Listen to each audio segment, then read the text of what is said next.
let's get started. In our last class, we were talking through some of the remaining issues we had with discovery. And today we're going to continue our discussion on discovery, specifically discovery-related disputes, before we move on to summary judgments. I will not I won't even try to get to that last 5 pages of the reading, the part about final pretrial orders. Great. Nor will that material, the final pretrial order material, be on the midterm. We're going to stop, and the midterm is going to cover through summary judgments. Okay? All right. Just in case, when's the midterm?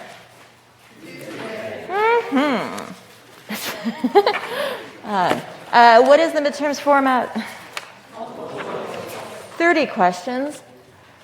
30 questions and multiple choice. If you are entitled to an accommodation, you will receive the instructions for your accommodation on Monday. Like sometimes people have different rooms, whatever they might have. I've arranged all of that. What may you bring in and use during the exam?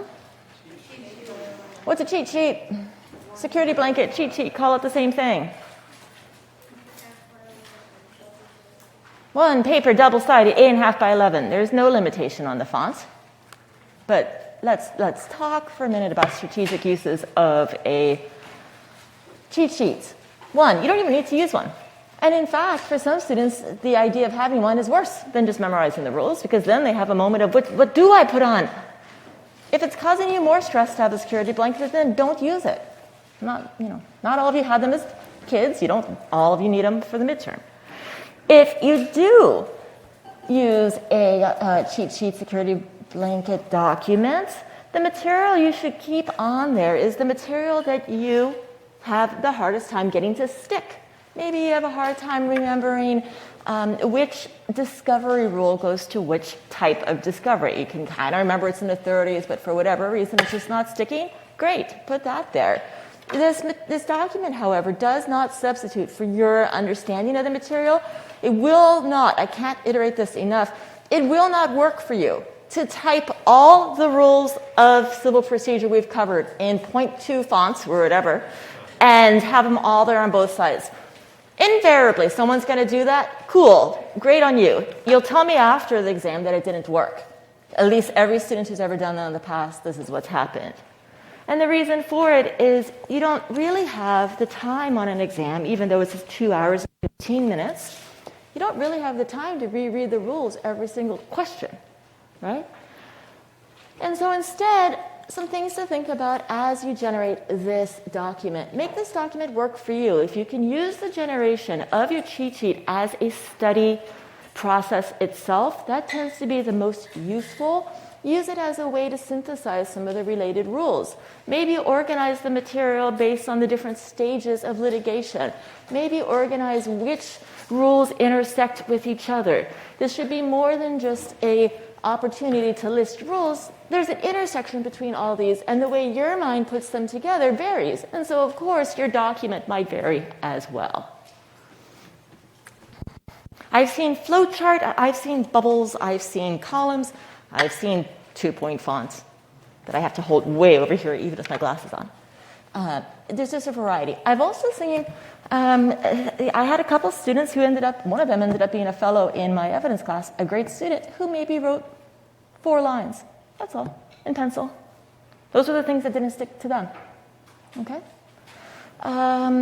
When we get to summary judgment, we'll talk about some techniques on how to actually take multiple choice questions, but we're going to hold for that. Any questions on the midterm at this point? Yeah? It's a piece of paper, right? It's not on a computer. The cheat sheet or the exam? The exam. I'm sorry, yes. The exam will actually be in hard copy for the midterm. For midterm 1. Midterm 2 is on ExamSoft. The final is on ExamSoft. Okay? Yes? So it's up to Scott B. Harris, you said? It's up through summary judgment. Any other? Okay. Let's get going. We were talking about discovery disputes, and some of this actually we had a good chance to get into during our last class. When you receive discovery and you are unsure whether or not if you're obligated to respond, let's say you think that the question seeks information that is privileged or is just irrelevant, then I go from like way too much mic to no mic. Then, what are your two options? Mr. Schmidt, what are your options upon receiving discovery that you think is problematic?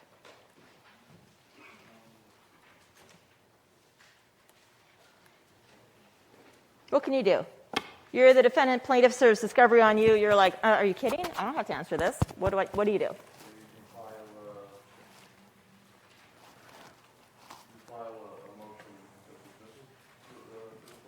Not quite. Not a motion to dismissal.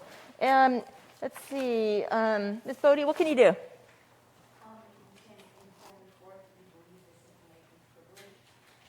How?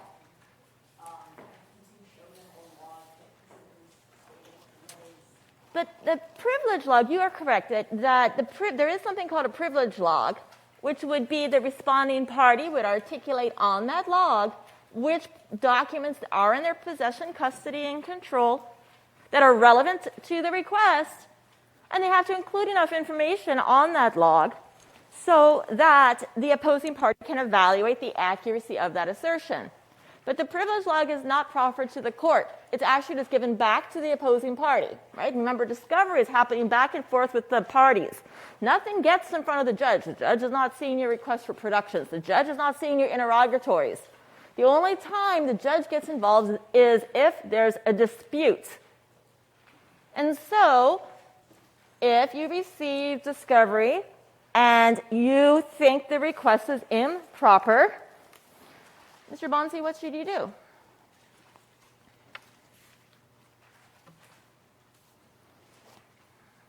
don't know where you are. Yeah. You can respond with an objection.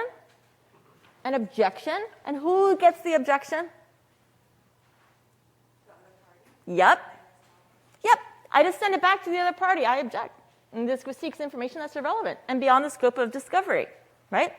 My option is to send an objection. What else could I do? Motion for a protective order? I could seek a protective order from the courts.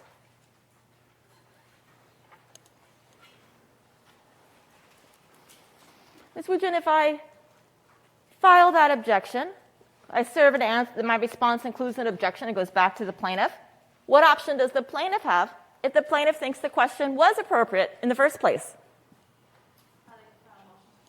A motion to compel, but what should they do prior to actually filing that motion? Let the attorney know that they're going to file a motion to compel and give them an opportunity to respond with any information. Yep, meet and confer before filing that motion to compel.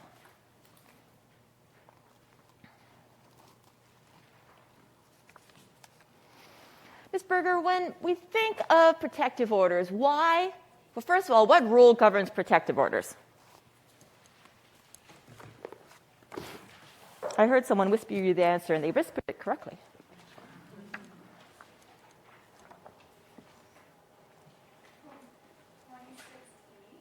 Oh, no. That's right. It did rhyme with E, but it is C. Okay. 26C is protective orders. And when might a party seek a protective order? What are the types of instances where a protective order would be appropriate?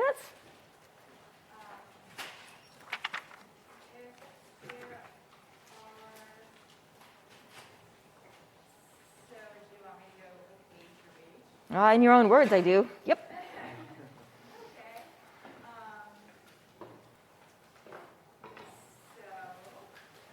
If you look at them categorically, they can be lumped together pretty quick. Take a look at them. You'll see that there's a commonality amongst 26C, 1A through F.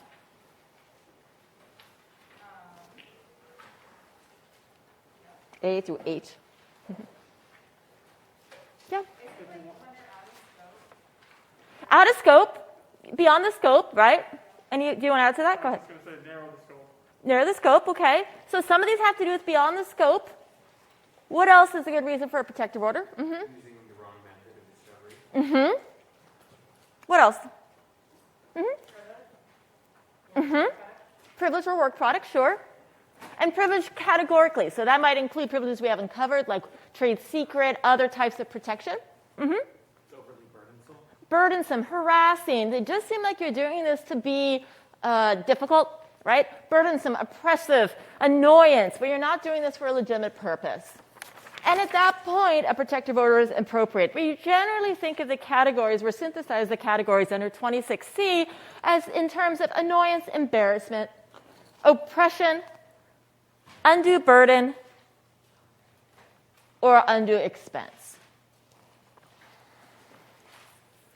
While we do have protective orders, you see them most frequently when you're involving confidential research or trade secret material.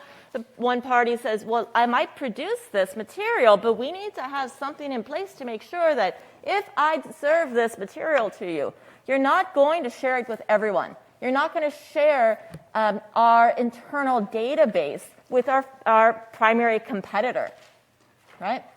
And so sometimes the protective order isn't so much, I'm not going to answer at all. Oftentimes the protective order is, look, I know I need to produce this stuff to you in some form, but we need to have some rules in place to figure out how to protect the material I do plan to give to you. That's the more common form of a protective order. Maybe we need a gag order. Maybe we need an agreement that you're not going to share this information to competitors, whatever it might be.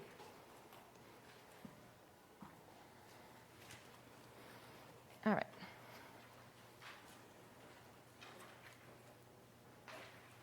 Now, what if you get an objection? You're the party who served the discovery. You receive an objection. And we talked for a moment, Ms. Wojan, about that meet and confer. Do you remember where that rule comes from?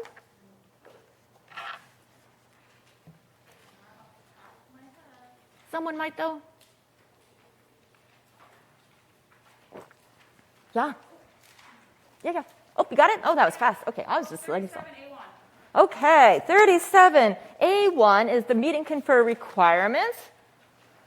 And 37A1 says that before you file a motion to compel, you need to meet ahead of time if you're going to seek sanctions. It says technically if you're going to seek sanctions.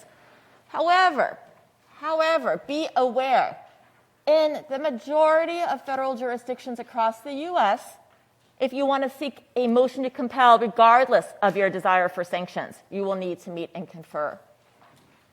In addition to this book of Federal Rules of Procedure, there is something called local rules, a whole nother little book about the rules for a particular district, right?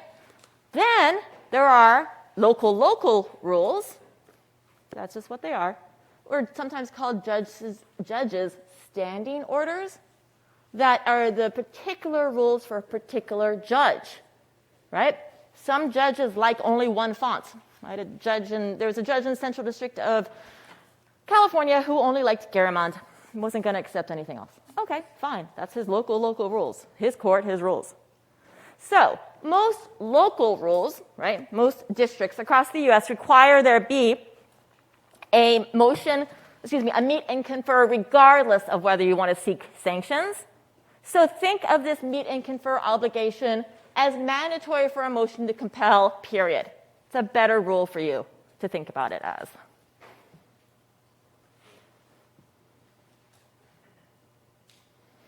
All right, so what if you have this situation?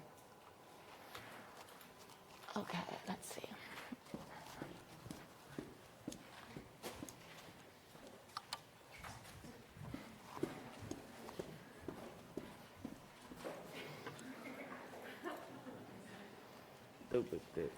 Isn't it something that you would remember if your album, The Carter 3, was the biggest selling album of the year in 2008? Isn't it something that I would remember that? Yes. Isn't that a personal opinion type question? So I got that. I mean, because I would be actually answering the question to, isn't it something? That's my question. Isn't it something? that you would remember. Isn't it something? That's the question I have to answer, Your Honor. Go ahead. Isn't it something? You could do the best trying to answer it. Yeah, it's something out of your ass. That's my answer. Yeah, it is something out of your ass. Have you ever hired a photographer to photograph an event? Have I ever hired a photographer to photograph an event? Sorry, sir, no, I'm a superstar. People hire them themselves to photograph me. We don't hire them. Do you recall that any criminal actions were pending against you at the end of 2008? I don't recall any. Do you recall being at all concerned about any criminal actions that may have been pending against you at the end of 2008? I don't recall. Do you recall that in the summer of 2007 you were arrested in New York City following a performance at the Beacon Theater? I don't recall that. Do you recall that police in New York City discovered a .40 caliber pistol on you, on your person? I don't recall that neither. Do you recall that in late 2009 you pleaded guilty to attempted criminal possession of a weapon? I don't recall that neither. Did you serve any time in jail following the end of 2009? I don't know. Didn't you serve about 8 months at Rikers Island in 2010? I don't know. Do you remember being arrested in or about January 2008 near Yuma, Arizona? No, I don't remember that. Do you remember being charged in early 2008 with possession of narcotics for sale, possession of dangerous drugs, misconduct involving weapons, and possession of drug paraphernalia? No, I don't recall that. Well, how much longer is this line of questioning going to go on? Not much longer. All right, go ahead. I don't know. Didn't you win I don't know. the award for Best Rap Album of the Year in I don't know. 2008 for the Carter 3? I don't know. And Mr. Carter, you have to wait until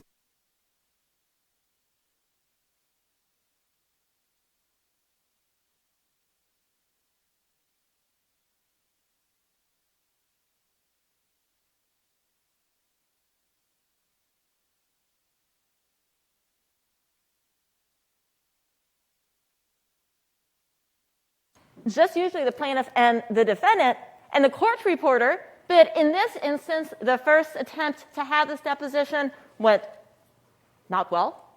And so they renoticed it and asked for the judge to be there. It didn't go significantly better, right?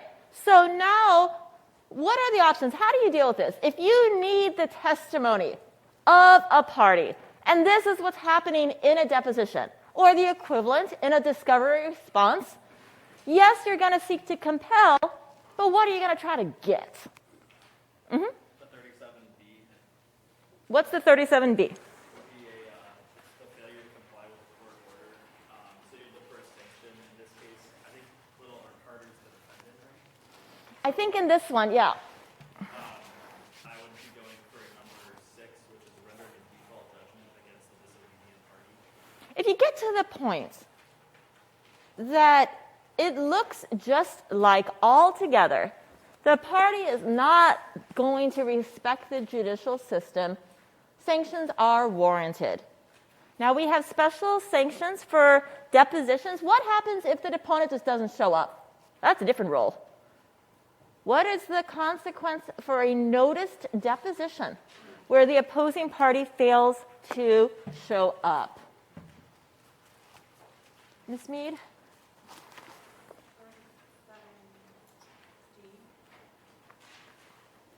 37D. And what happens there?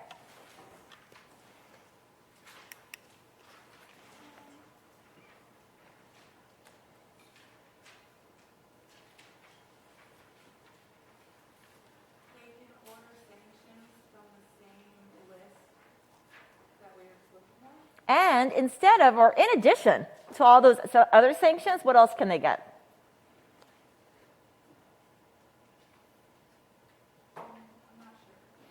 This is the next sentence of 37 D3.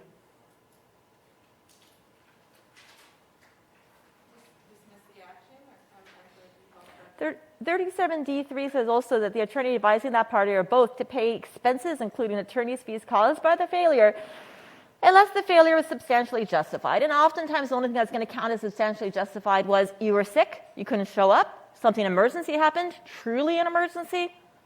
But in addition to our regular sanctions, we also have special rules for discovery, for depositions. Now, I haven't had a deposition go quite that astray, but I had one that went pretty damn astray. Early in my career, I was representing this woman who had sued her bank.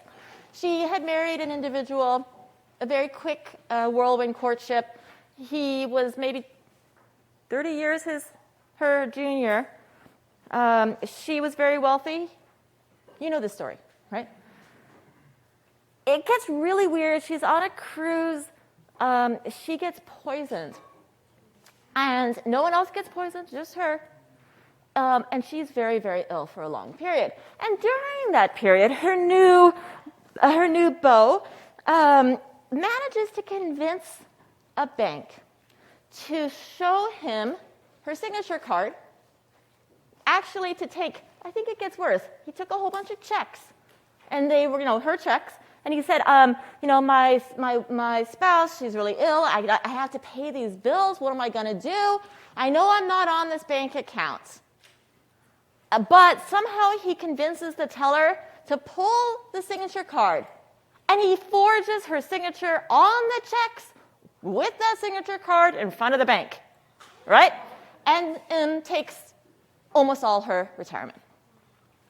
All right. We don't sue him. Why? Mm-hmm. Yeah. Money's gone. He's got no money. Who do I sue? The bank. Right? I worked at a bank when I was in college.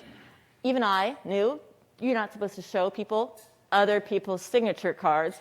I also kind of knew that forging checks, even before I worked at a bank, I had this instinct that you're more supposed to forge checks. And so I'm in his deposition, and I'm actually deposing the regional manager or VP for this bank. The bank has a whole bunch of branches. And the bank's primary defense is that it is true that under many state laws, within 30 days of receipt of your bank account statement, that's your time period to challenge if there's been money taken out of your bank accounts. That's it. It's banking laws have these provisions. And it creates kind of a cutoff for you to challenge misconduct. And yes, my client at the time was in a coma, but there's nothing that says, well, extenuating circumstances changed that 30 days. It's 30 days. However, one day, really, really late at night, I was going through some database, and I realized that there was this weird asterisk on one of the forms, and then it cross-referenced what the code was to the asterisk, and it looked like there had been a hold placed by the bank to not send statements to her. Okay? And if that was the case, if I was reading the code right, that would have changed everything. So, we're in this deposition, and it's summary judgment's pending. All I need is someone to confirm that code A2B, which it says in this manual, is a mail hold. That's all I need is to confirm that this is true. I need 2 sentences. But it didn't take long for everyone in the room to know exactly what 2 sentences I needed, right? And I think, at this point, I'm 24, 25, and I'm taking this deposition. Opposing counsel is not a pleasant person. The bank manager is not a pleasant person. So I would ask a question, and the opposing counsel would be like, objection, did you even go to law school? Objection, ask an intelligible question. Objection, these are not actual objections. And it goes on, and I'm kind of freaking out, right? Because I know, how long do I have for a deposition? 7 hours. And that clock is ticking. But more than that, I need to get back to my office to file this opposition to the motion for summary judgment. The other side had pushed this deposition as late as they possibly could. to limit my ability to file that opposition. Like, all of this turns to these two stupid questions. And of course, the bank manager is loving it. And he's like, I can't answer it because it sounds like you didn't go to law school. I can't answer it because your question sounds unintelligent. Like, just literally. So this is all going on. And you ever get to that point where you're at some point, like, my shoes would come off. I'm, like, hiking off my skirt. I'm, like, just trying to get, like, some question. Just, like, all of poise is gone, right? Do you ever get to that point where you're so mad that you were, like, crying? Like, you're just furious, right? And so I'm at this point, and then I take a break. And I go to the partner who I'm working on the case. And I'm like, pull me out. Like, just put someone else in.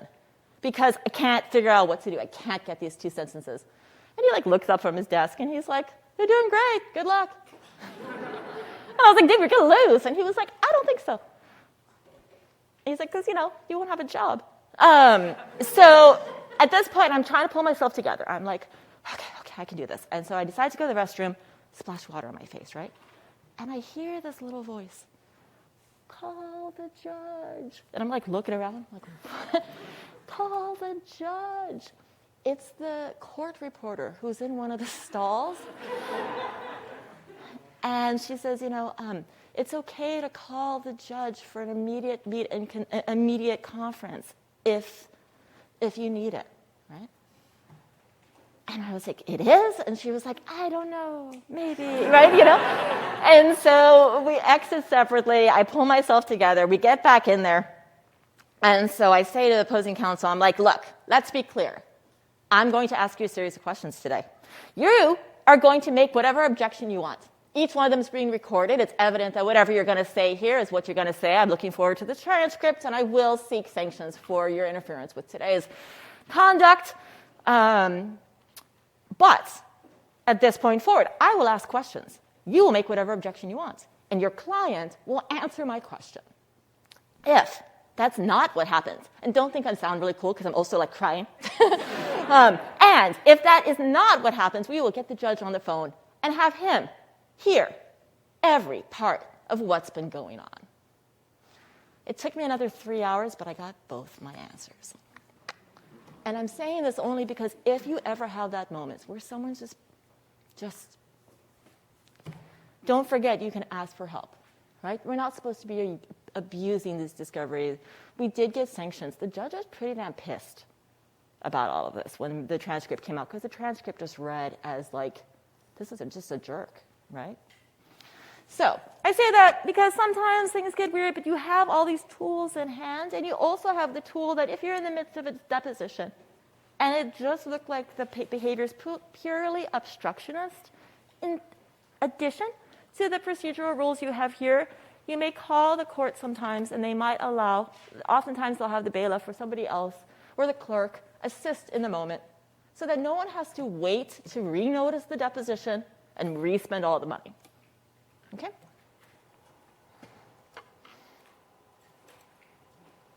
Yeah. What happens in this instance showed us where the person is responding, but clearly it seems the person is also invasive and the judge is there? Because definitely you won't get the answer you need, but you know it's obvious the person is just invading the question. Even though the judge was there. So I think you do a little bit of what they did. There's a reason that deposition is videotaped. And the reason is, at trial, if that individual all of a sudden has a wonderful recall of all of these events, on cross, you can impeach by showing this video. And what's the jury going to think? Is the jury going to be sympathetic to this individual at that point?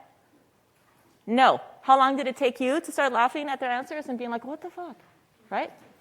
So, 1, you can get sanctions for the time spent. 2, the actual effect of having a recorded video where it looks like there's obstruction tends to be very troubling to the judge, and it really puts off jurors. Because jurors, remember, like, they're giving up their work to be there, and they're kind of peeved when it looks like someone is messing this up.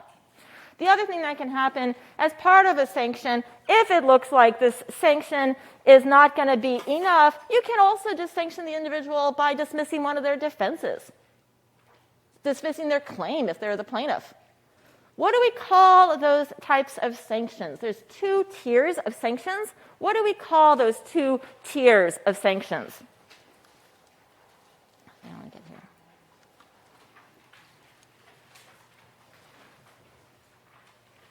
Mr. Hughes, what are the 2 types of sanctions available under Rule 37? 2 categories.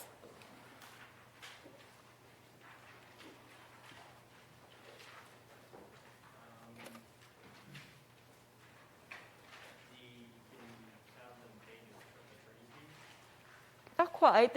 I'm thinking of tiers. Go ahead. There's minor sanctions and under 37A and major under 37B. Okay. Major and minor sanctions. Mr. Schmidt, what's the difference between them?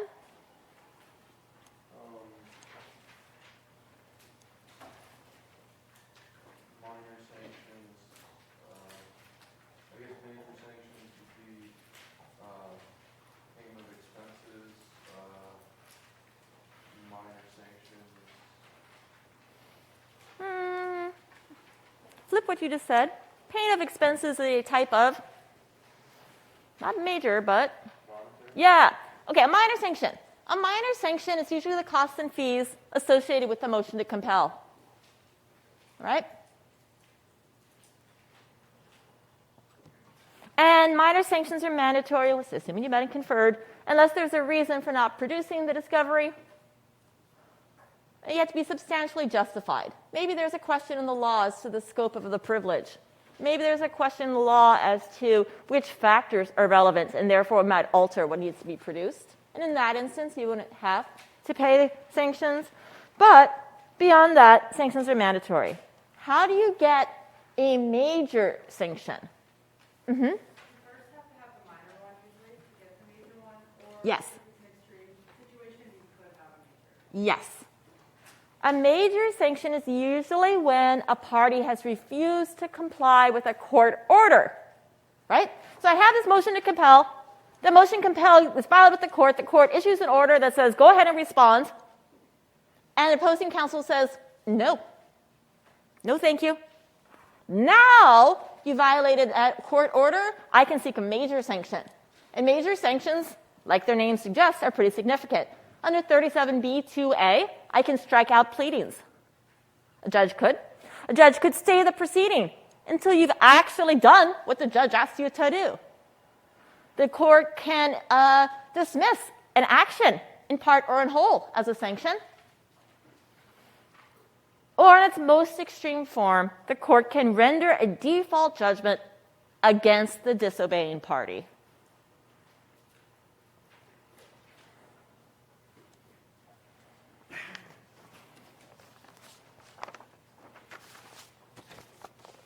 So discovery sanctions, minor and major.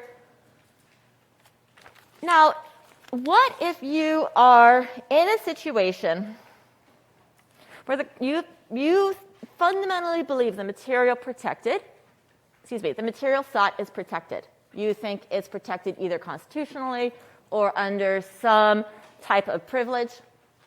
So you file your objection. Opposing counsel comes to meet and confer with you. You say, I can't produce this. This is the case law that supports my privilege. I think that I'm correct in asserting this privilege.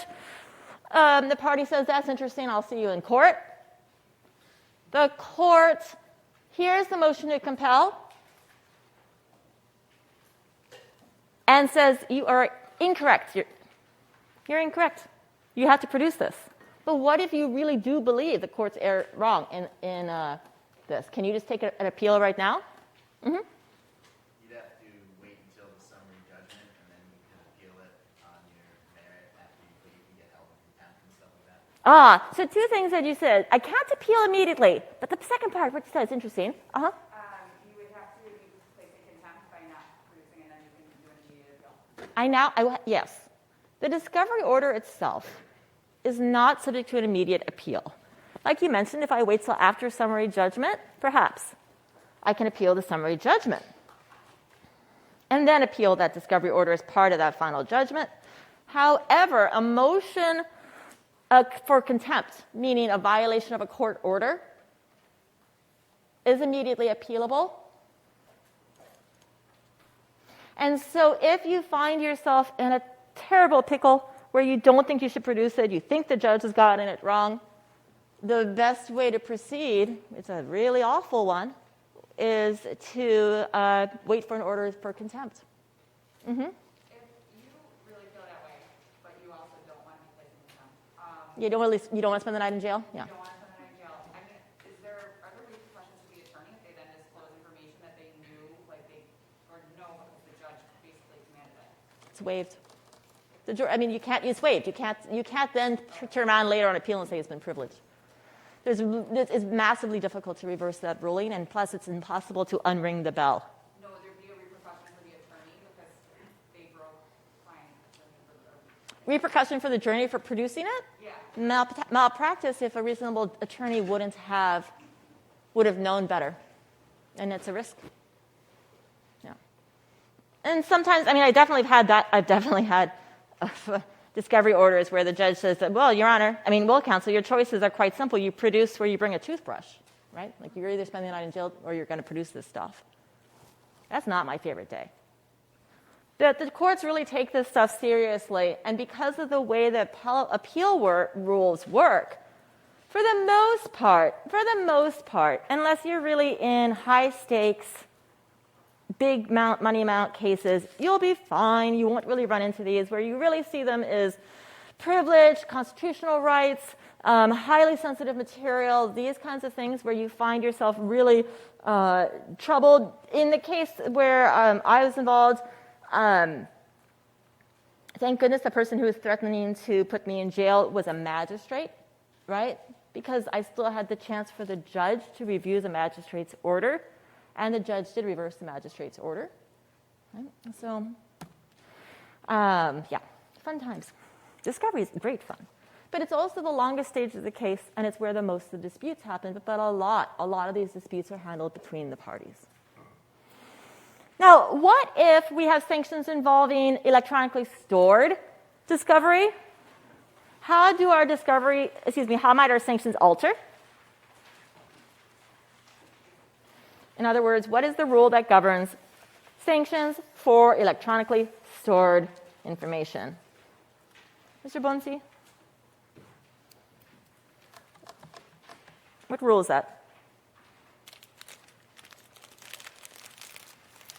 That would be 37E. Yeah, tell me about 37E.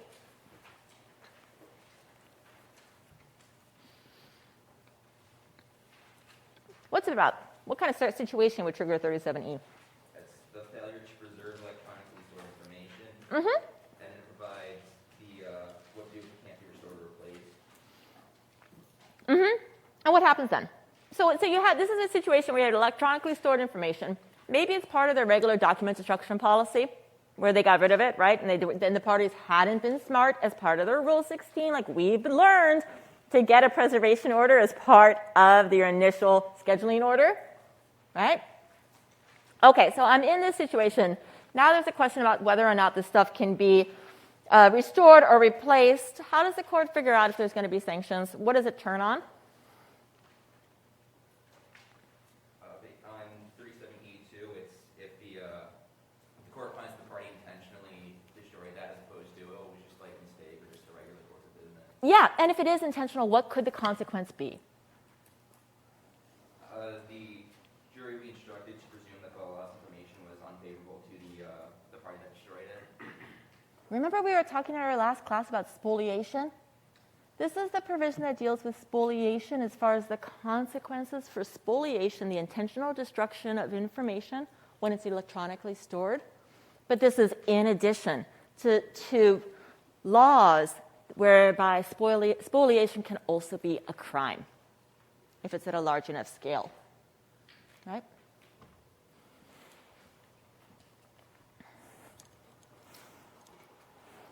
I will forget. I like your shirt. I will forget to say that, so I'm just going to say it now. Okay. Sum up the discovery situation here. We have all these tools in discovery, right? We start our entire discovery process by thinking to ourselves, hey, we just finished pleadings, and at the end of pleadings, we're going to have to move into figuring out what we need. We began our discussion of discovery by talking about our preparation for that initial case management conference. Yep. Is that an adverse inference when the jury is instructed to assume that the information was bad, or is there another term for it, or is that not? It's sometimes called an adverse inference, but it also just means that there's not a fact of consequence. It changes the presumptions and burdens as well. It's phrased in different ways depending on how firmly drafted the order is. Okay, so in discovery, right, we finished our pleadings. We're beginning to think through what we're going to do next. Remember that all of this started with us talking to opposing counsel and trying to come up with a plan. We know that there's going to be a long haul ahead. We know we have a series of tools that we're going to work through. We're going to have RFPs. We're going to have interrogatories. We're going to have some baseline rules about how many of these we can get. And now that we've seen these tools, hopefully you understand how important that joint discovery conference meeting with opposing counsel is. Because you got to figure out, am I going to need extra depositions? Am I going to need extra time? How long is this all going to take? Should we talk about staging discovery? Should we talk about this topic first or this cause of action first? And it's within that joint conference where you and opposing counsel come up with the plan that will likely govern the longest stage of the litigation as a whole. We also get our very first pieces of information from opposing counsel as part of our initial disclosures. But remember, the scope of your initial disclosures is dependent on what?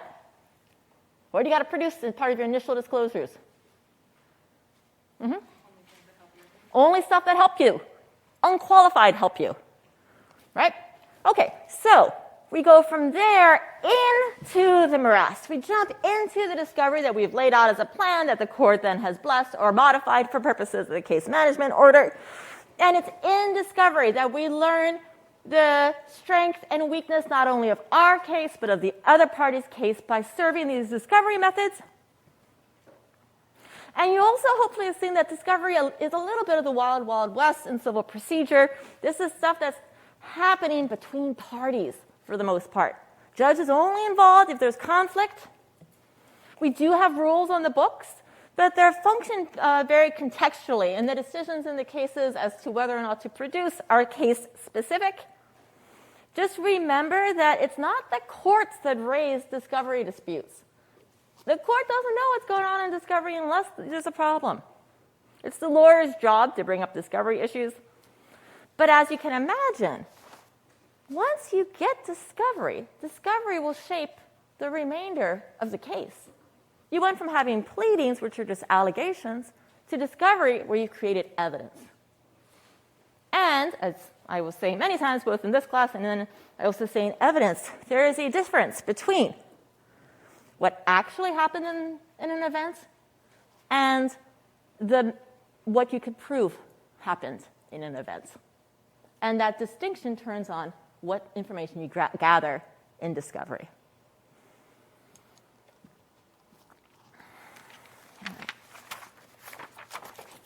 So we move from discovery into a whole new stage or a whole new process, and that's summary judgment. If discovery was about learning about the facts, figuring out the issues that are supported and not supported, and fleshing out the case, we now need some mechanism, right? Like you start with your allegations, and then discovery kind of blew up stuff. There's way more information. You need some mechanism to refocus and to figure out, now that you've seen everything that exists, what is the nature of your dispute? Are there things that can be tossed? Are there cases that are already clear who should win? Summary judgment is another one of these gatekeeping rules. Ms. Berger, can you please read Rule 56 for me? I think, I just actually, let me just tell you which, yeah, 56, A. Motion for summary judgment or partial summary judgment. Party may move for summary judgment, identifying each claim of defense or part of each claim of defense in which summary judgment is sought. The court will grant summary judgment if the movement shows that there is no genuine dispute as to any material fact and the movement is entitled to judgment as a matter of law. The court should state on the record that the movement is granting or denying the motion. Nope, you're good. You got it.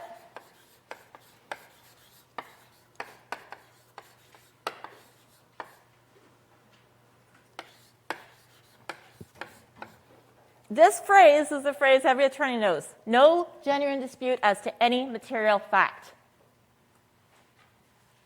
It is the most important part of Rule 56. And it's the one that on its face may not be as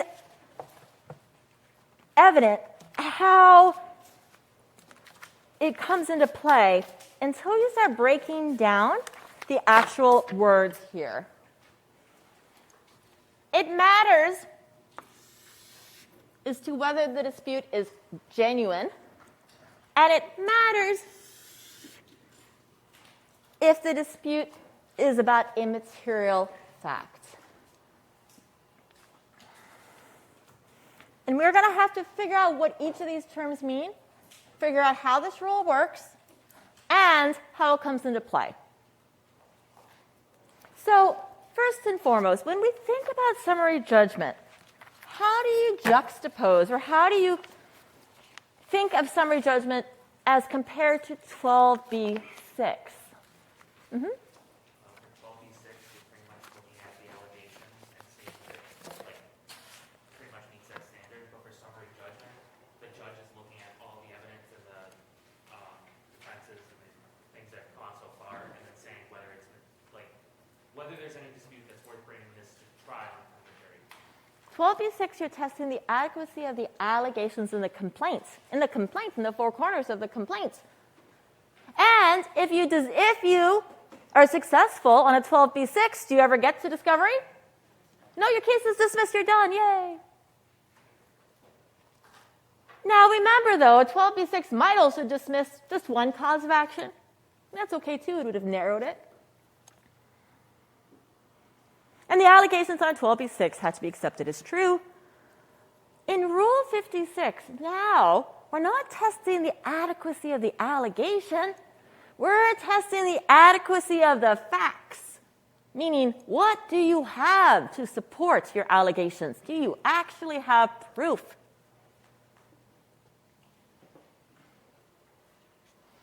And if you are successful in bringing a motion for summary judgment, you will not have a trial because the case will be, or you might have a smaller trial if it limits some of the issues, or you might not have a trial at all. We're looking primarily at the factual disputes, and every allegation now needs to be supported by evidence. I saw a question at some point. Yeah? So in that example that you gave earlier where you were describing trying to get those two sentences out of that person when summary judgment was pending, were you trying to do that to establish a dispute of facts? Okay. Because the law said that a failure to, as long as a bank sends, it was something like as long as the bank sends out monthly statements, you have 30 days to contest wrongdoing. And I needed to create a question of fact as to whether the mailing had occurred. That's all. That's all I needed to do. But it felt like a lot. Okay. Okay. When we're thinking about this here too, the stages of these cases, these stages of these motions also differ. We usually see motions to dismiss early in the case, right? We see them as part of your pleading. Now, remember, that's not necessarily the case because you can put it in your answer and you can get a little bit of discovery and then decide you want to bring your 12b-6. But even if you do that, you're still based only on your pleadings. Mm-hmm. I wanted to ask, if the plaintiff moves a motion for summary judgment, can one think of it as the plaintiff moving a 12b-6 motion on the defendant now? It's more like that if the plaintiff's the one who's bringing it, if the plaintiff wanted to bring the equivalent of a 12b6, they don't bring a 12b6. They have another tool. What does the plaintiff bring if after receiving the answer, they think just based on the four corners of the complaint and the answer that the plaintiff wins? That's a judgment on the pleadings, right? That's the plaintiff's equivalent of a 12b6, right? So let's say you have a complaint, and then the answer just admits everything, and you're like, then why are we here? Right? 12c, judgment on the pleading. But summary judgment can be brought by either party. And technically, summary judgment can be brought at any point when you have discovery, but it's usually closer to trial. Why?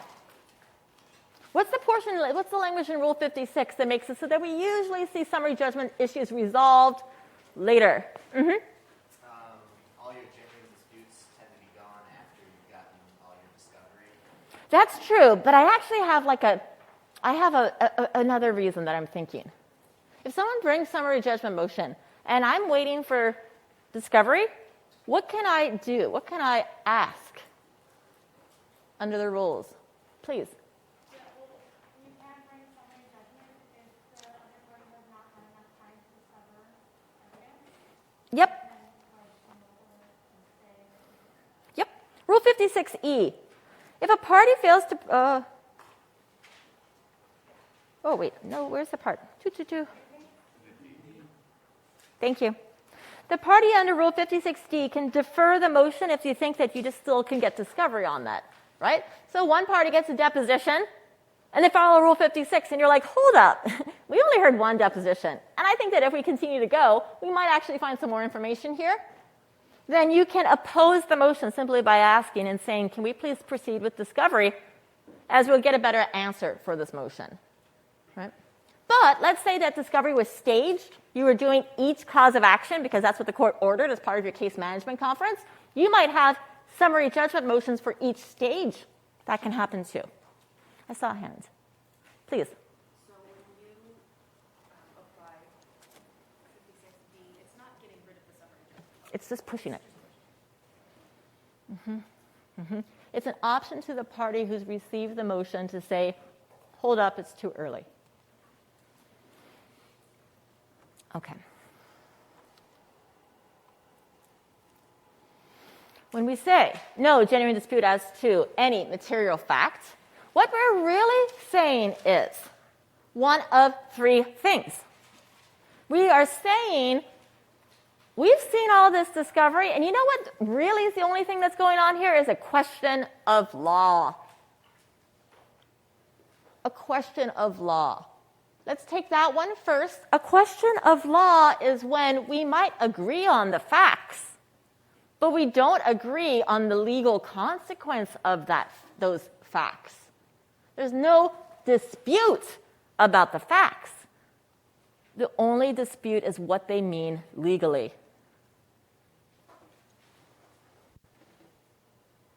Take statutory rape in some jurisdictions. Statutory rape is a civil and criminal consequence. And in most jurisdictions, I don't care whether or not the victim consented, right? Consent is not a defense. In some jurisdictions, though, in a handful, it is a defense. So if you have a fact pattern where everyone agrees that there was someone of age who was having sex with someone who was a minor, right? The facts are agreed upon. The only question is the legal question, is consent relevant or not? That'd be perfect for summary judgment because then all the facts are agreed upon. It's simply a difference as far as what the legal question, legal scope would be.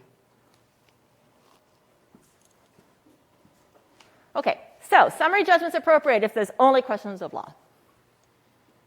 Second, and this is in the alternative, these are not cumulative. You can also have summary judgment when a party has failed to produce evidence for a particular element or defense?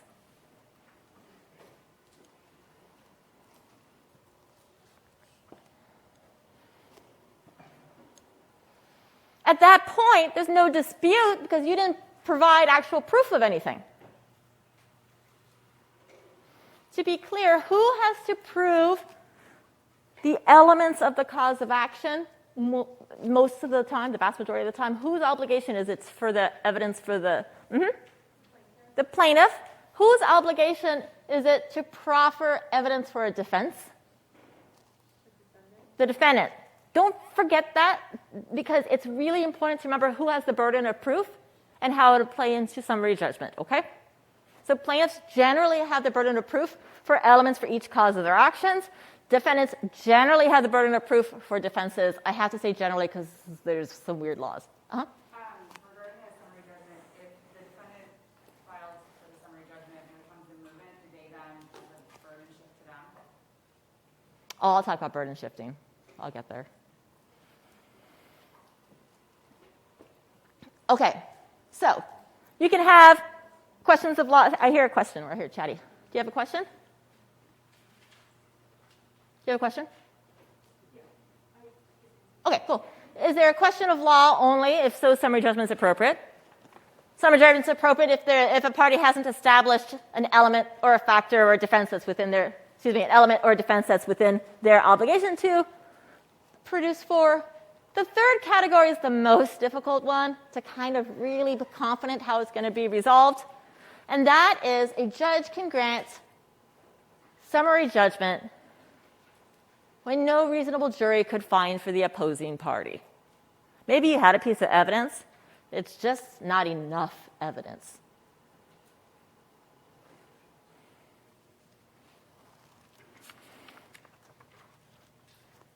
Okay, we have actually talked about some of these, at least one of these words before.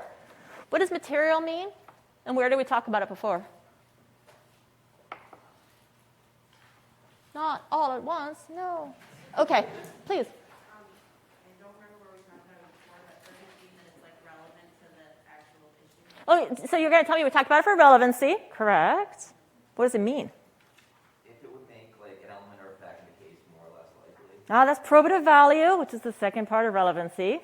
Mm-hmm. It does. True, all discovery has to be relevant. You're just like part of what you said had it and part of it didn't. Do you want to rephrase it? If relevancy has two parts, right? It has materiality and probative. You told me about probative. That's the tendency to make something more or less true. How do I figure out if something's material? Mm-hmm. Yes. Material means it's information of a legal consequence, meaning that it relates to an element, factor, or defense. Element, factor, or defense.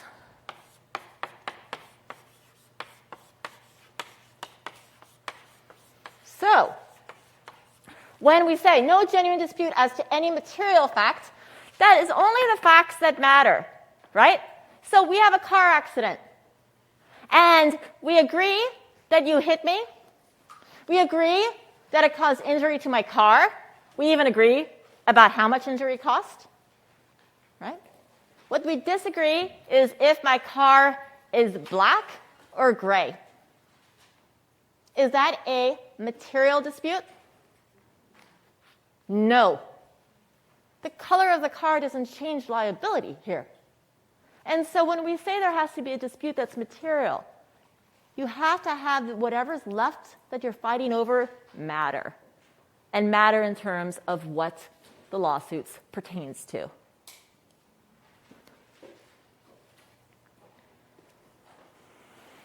Okay. Genuine. When we say genuine, this is that third part. No reasonable jury could find for the opposing party. That's what we're trying to get at with genuine. You can have a dispute, but if the reason you have a dispute isn't really justified, if there are 37 copies of the contract you signed, every single one of them says that you agreed to paint my fence, but you insist that you didn't? We have a dispute, but is it a genuine dispute now? No. Your word's evidence, but so are the 37 contracts that say this, and they are more binding than what you think you did. And at that point, it's not a genuine dispute. And so when courts are evaluating summary judgment, they're really turning on, is the dispute genuine, meaning no reasonable juror could find for the opposing party? And if there is a dispute that's genuine, is that dispute about something that actually matters in the causes of action posed? So you get a sense, this is a richer phrase than it might look like at first blush. Okay.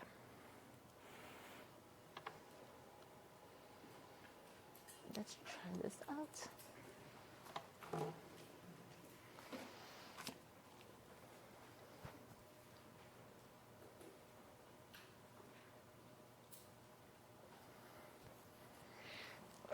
Ms. Wojan, what do you think here?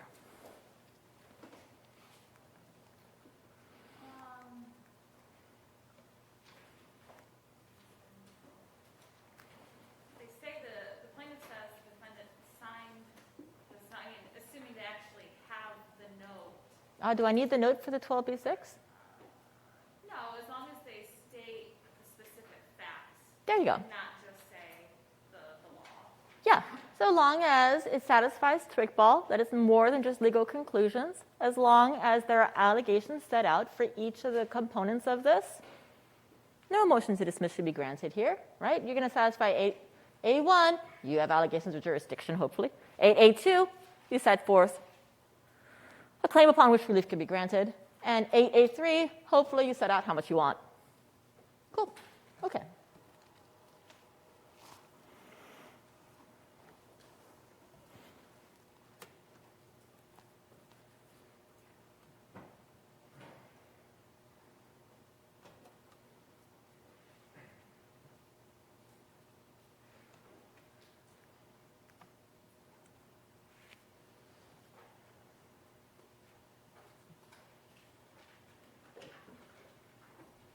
Mr. Schmidt, what do you think? Now what do I do? Now you could enter a motion for summary judgment because there's no other defense, there's no material, anything material left to dispute. Okay. And if the defendant says, but give me some time, I might find something, maybe, under what rule would that matter?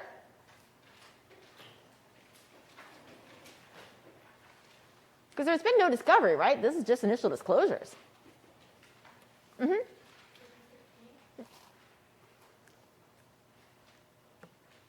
Yeah, exactly, right? And so at that point, you can say that you need additional information as well. Mr. Schmidt, why don't I just bring a 12b-6 now? I'm sorry, why don't I as a plaintiff now just bring a judgment as a matter of law, a 12c?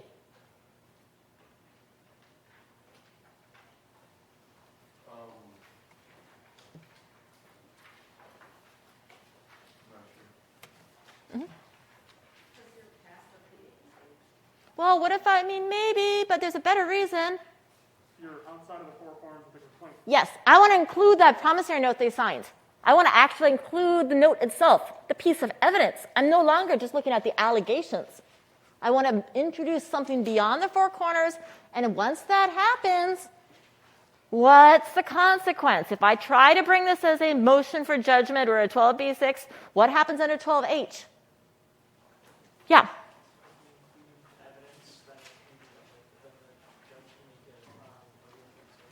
Right.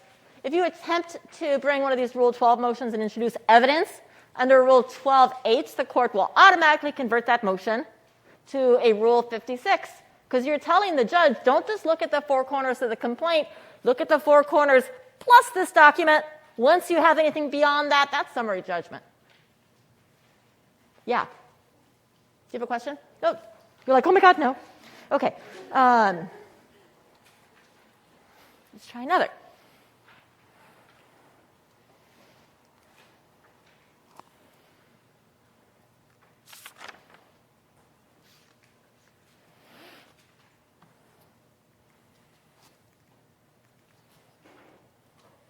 This is our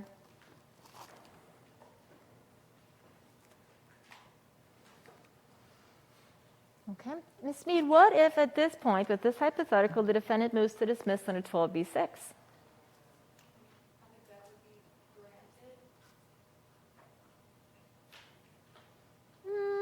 Not necessarily. What would it turn on? I guess that I'm just thinking that there's not any factual allegations, like it's just a conclusion. So it would turn on whether or not there was sufficient factual allegations, right, and more than just legal conclusions. I agree. But is it guaranteed that the defendant should win that motion? As a matter of law, has the defendant won?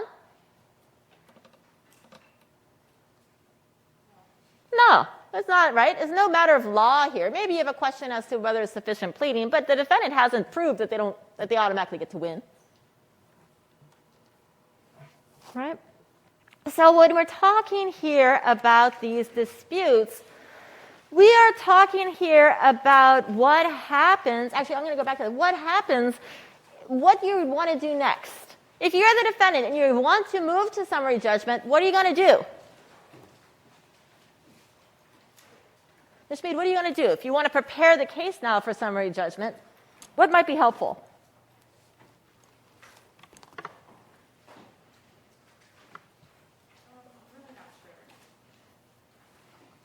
If you represent the defendant and you want to get this case tossed on summary judgment, what would you want to find?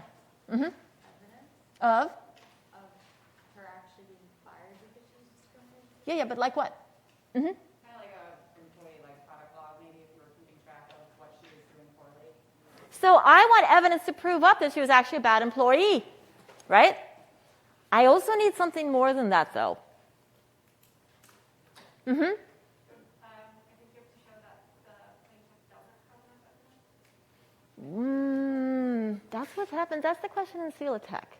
Not quite. You'd have to show that you would fire other people who weren't from her same group for the same reasons, and that you didn't keep anyone on who did the same thing. Correct, right? Because you can fire someone for being a bad employee and fire them based on discrimination. So it's not going to be enough to establish that it was just that because they were a bad employee. You're going to have to do a little bit more. But the one way you could do it, and what you're saying is close, but the question is to who shows what. Okay? We're going to pick up the question of who shows what, how the burden of proof works, after our break by talking about seal attack.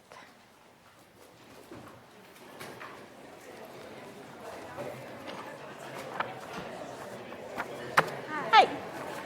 Okay, I just have two questions. Okay, so summary judgment only happens during discovery, or no? Or if it's Summary judgment only happens when you rely on discovery or rely on evidence. It usually happens at the end of discovery. okay, but can it happen during trial? It can, right? No. At that point, it's called something else. Okay, and then the other thing is if an allegation is true, like under B6, it only gets dismissed if it doesn't satisfy the three things, right? Okay, and then that's all you need for it not to get dismissed, is for it to satisfy the three things. And then for the other one, you need evidence. Exactly. That's the big difference. You got it. Okay, thank you. Hey. Motion to compel a motion for reduction usually is settled between the parties before going to the court. So why is summary judgment different? It goes right to the court, or at least it doesn't explicitly say that it goes between the parties first. That's a great question, and I don't have a great answer. It's simply because we treat summary judgment as a procedural gatekeeping, and the parties would never agree between the two of them whether or not to dismiss it. Okay. Right? Now, a party might unilaterally drop a claim. But that's different from summary judgment. Okay, perfect. Thank you. I just want to make sure I understand 12H. So if you bring a 12C, basically that includes evidence. Yep, or a then 12B6. it just gets converted straight to 56. Yep, but not just a 12C, also 12B6.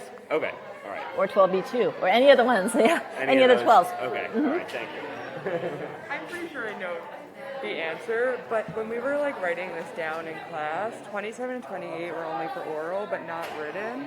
But I think they apply to written as well, right? They do. Okay, I'm just making sure that there's not something crazy because we were all like. We just don't wondering. really, but We like don't I ever said, do we don't written. we don't do written. Okay, so that's I just thought you didn't talk about it because it doesn't really matter. Yeah, I don't even want you guys to think much about written depositions because they don't, Yeah. they like such a bad decision Yeah. to use. So, yeah.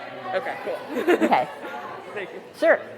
The discovery proportionality test doesn't really fall under any of the rules. 26. Oh, it does? Specifically the proportionality test? The rules for proportionality are part of 26. The require that the initial requirement that discovery be proportionate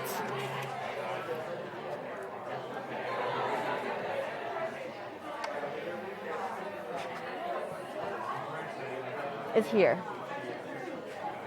26B1 sets out the proportionality requirements, but all that seven factor stuff, it's construing 26B1. Okay. So you would include all that. Okay. So yeah. So you're right that this multi-factor test is not part, but here's why it exists, and here it connects us through here. Thank you. Sure. I have a question about that promissory note example. So you said that was 12H that would then fall under? If you bring a 12B6 and you attach the promissory note, Wouldn't that be 12D though, because that's a matter outside the pleading? what did I say? 12H? Yeah, I think you did. I don't know. I was talking to someone up there, and we both thought you said H on that one. Oh Lord, no. Can you raise that in class again, and I'll fix it. It's 12D. It is 12D? Okay, Yeah, I'm great. sorry. Thank you. And then that goes then to the 56 you're talking Exactly. I'm sorry. You're right. One sec. Sorry, One sec. Just one sec. Let me just fix something real quick. Okay, go ahead. I wanted to be sure if this paper matches the dimension of the paper we use for the It does. cheat sheet. It does? Thank you. Sure. Hi. I just got a little lost when you were talking about like the motion to contempt and how that like falls into things. If there's like a timeline. A motion to contempt would be what happens when you violate a motion to compel's order. So usually it comes after the order of minor sanctions.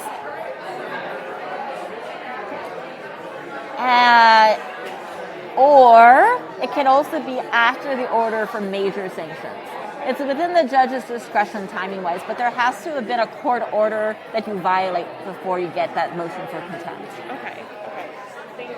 Sure. I felt like it was just kind of. It's kind of what's floating, because it's different than this. It's a power that exists that's not codified in the procedural rules, so it's kind of floating over here too. Yeah, I feel like one of my struggles when I'm like putting together timelines and stuff is all the like sanctions, like amendments. Where they I know. actually have like a place and they kind of go. And it's like funny because you're just like, well, how many rules can we have? And then whenever we hit something that's not actually a rule, I know people are like, but, and that's it. It's a fair question. Sure, of course.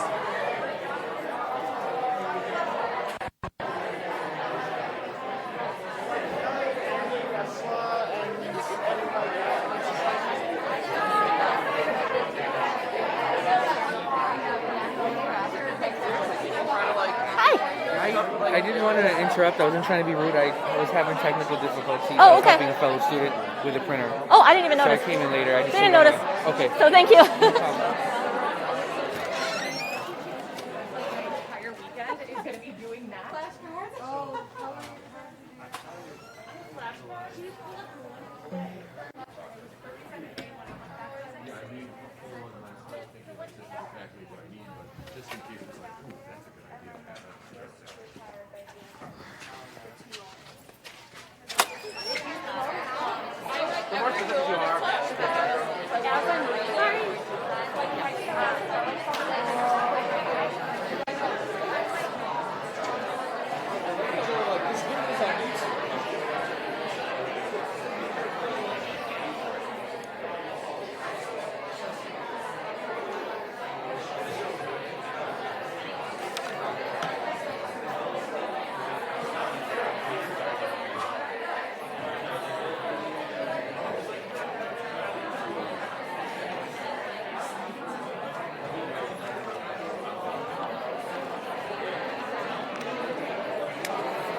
question. I just realized I have the 2020 supplement. Doesn't matter. Does it matter? Okay, thank you. I was worried. Nope. Okay. First, I said 20H. I should have said 20D. Whoa. Ooh. First, when we're talking about converting a 12B motion into a Rule 56, I said 12H. It's 12D. 12D is in dog that converts a Rule 12 motion into a Rule 56 motion. All right. Let's talk about Celatech. I always show these pictures. This is my big spiel about, I do this once a year, and I do this every time. Do not smoke. If you have never seen these types of lungs, my son is a cancer survivor, and he had a Wilms tumor, which is like a kidney cancer. It's about the size of his head. And by the time we had figured it out, it had metastasized all through the lungs. And he's good and healthy now, but when you look at lung images, I can't look at a lung scan without thinking about massive tumors. When you're looking at asbestosis, a healthy lung, right, like it should be transparent. There are these beautiful kind of like clear, transparent bags, actually, when you expand your lungs and contract them. When you have cancer, it looks like Swiss cheese. The images look like Swiss cheese, right? The tumors they appear all through the lung bag kind of thing. People who study biology are like, they're not lung bags, but whatever. Asbestosis and mesothelioma. You probably have heard these words all the time in ads, but when you see what they're talking about here, asbestosis creates this hardening, this kind of black inability for the expansion to happen well, an actual expansion and contraction vary, which makes it very difficult to actually get air in. Mesothelioma is kind of similar, but instead of it being kind of that hardness, instead it creates simply toxic congestion all through the lungs. So every once in a while, I feel a deep need to actually keep you guys healthy. Sometimes I don't. But I just remind you that this is the one thing in your control. So if you smoke, don't. As someone who did smoke in the past, you can't unsee when you see it. If God forbid you're ever in a situation where it's one of your family members or yourself, and you first see that scan and you realize what's happened, you'll never unsee it, right? All right. So in Celatech, we have a situation here involving asbestosis, right? And we don't know, we still as a society don't know how much asbestos you have to have been exposed to for it to ruin your lung function, ruin. Some studies have said it can take just a little flake, a piece, airborne. Some say you need a certain quantum. We don't know yet. And now it's been generations. But it's incredibly important to keep in mind. The consequences have been some of the most litigation over this product. And this is one of those suits that came out of the asbestos problems, I guess is one way to say it. Mr. Schmidt, what's going on in Celatech? So this is the woman, the husband died. She's suing. She sued Celatech for saying that he was exposed to asbestos. They put in a motion for summary judgment, saying that she just failed to state a provable claim. Well, I'm going to take it just a little deeper. What do they contend they don't make asbestos? No, they just contend that she didn't show proof of exposure, that he was actually exposed to Their asbestos. They acknowledge they make asbestos. They don't challenge whether the husband died of asbestosis. That's not the challenge. They don't challenge whether he was exposed to asbestos. What they're challenging is whether or not it was their asbestos. And why is that a question? Like, how come we don't know?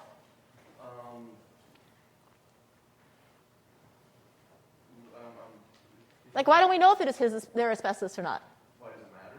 Well, it does matter, but why was there even a debate as if it's Celotex asbestos or someone else's? Mm-hmm. There were 15 other defendants, so it could have been any of their products that exposed him? Yes. Yes. Okay.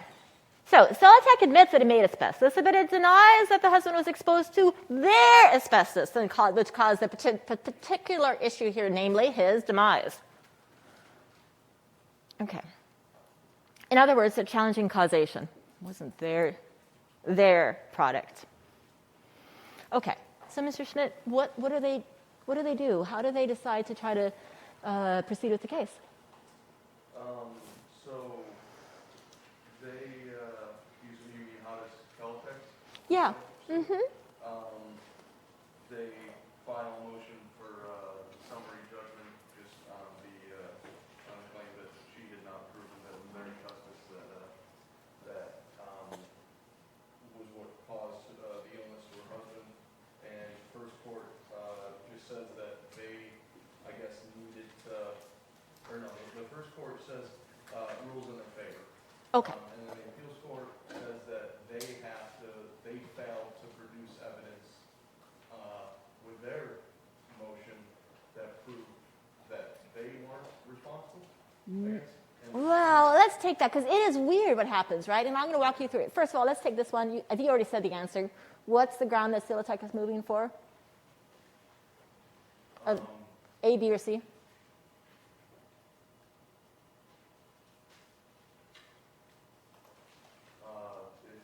They haven't established in Pennsylvania. Right.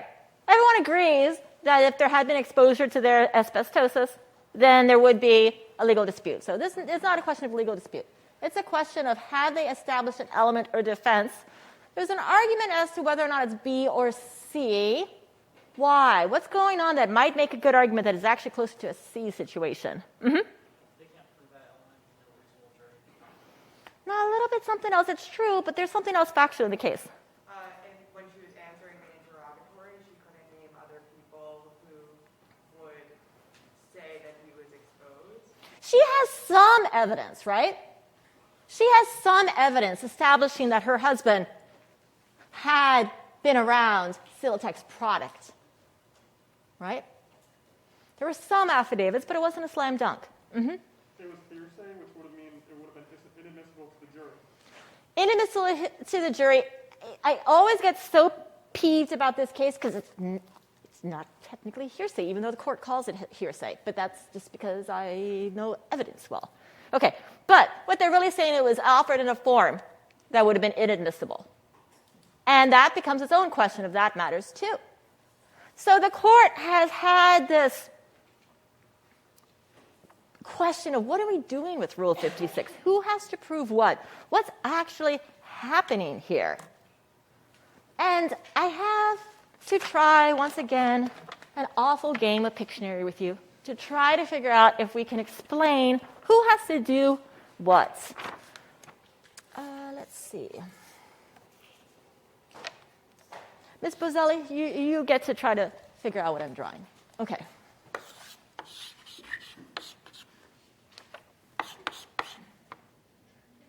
Yes, all right.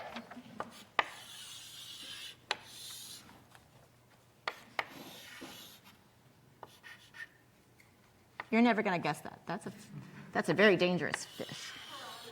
Okay. Plaintiff files a complaint.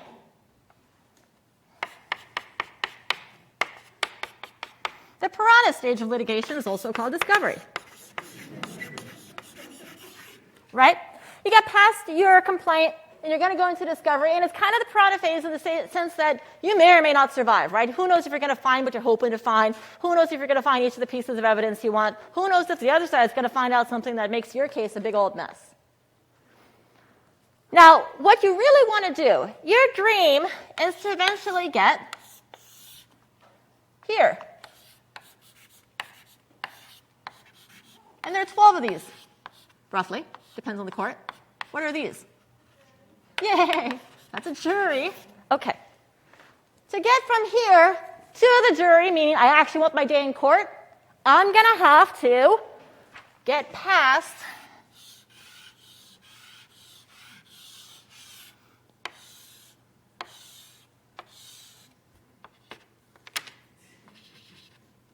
Any idea? Huh, yes. Okay. What's this gate? I'm after discovery.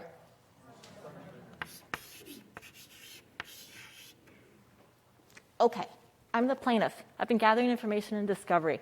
The defendant moves for summary judgment. If I can't get this past this gate, I never get to my jury. Okay? How do I get past this gate? Now, it's going to be a gate like the one at my house, which means no handle. And because I live in Williamsville, my gate has sunk into clay. Well, there's no point in opening it. You're better off just trying to jump it. Okay? For the plaintiff to jump the gate, what must the plaintiff be able to show for show? Mm-hmm. She has a genuine dispute and that she has some material facts. And what's the best way to do that? Translate it to causes of action. For each cause of action, she should have some factual allegation that she can link to it. yes. For each cause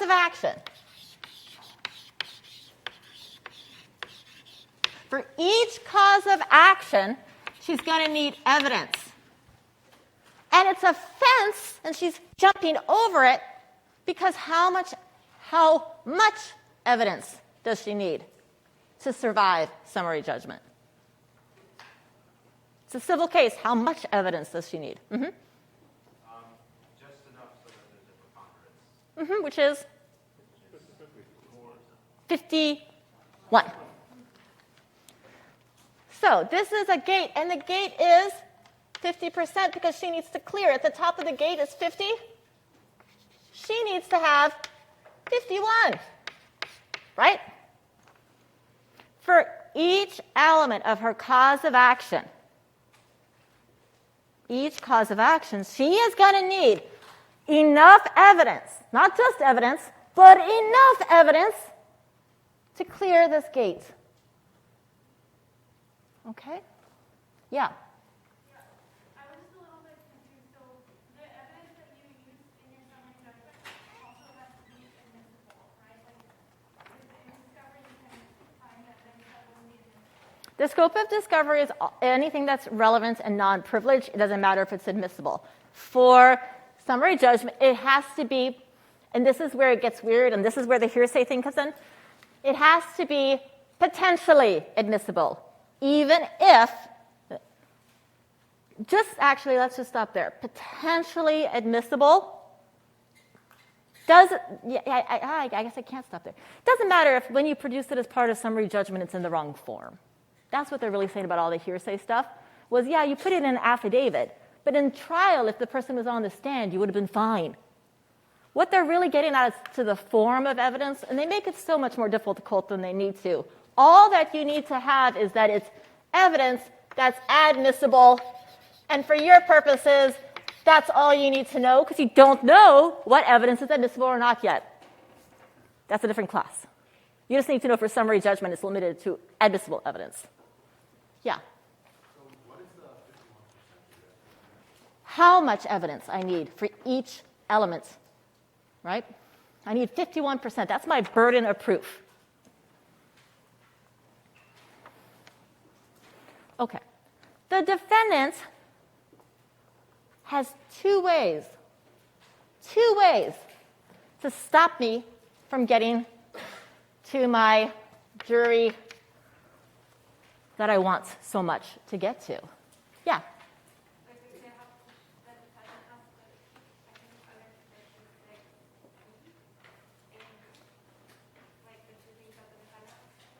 I didn't hear the very last part. 56C what? But what about it?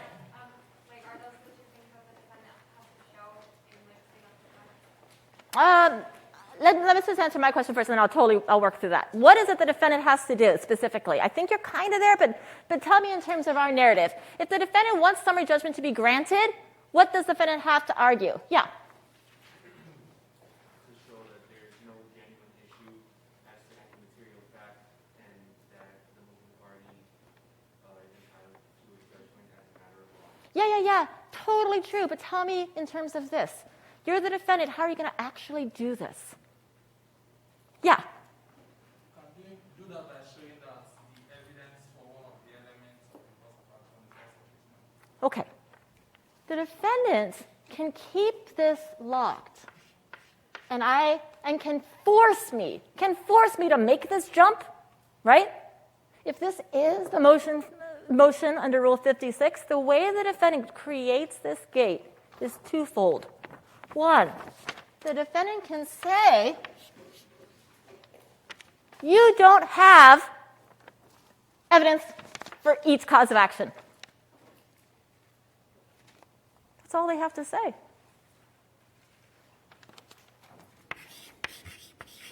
It's show me the evidence.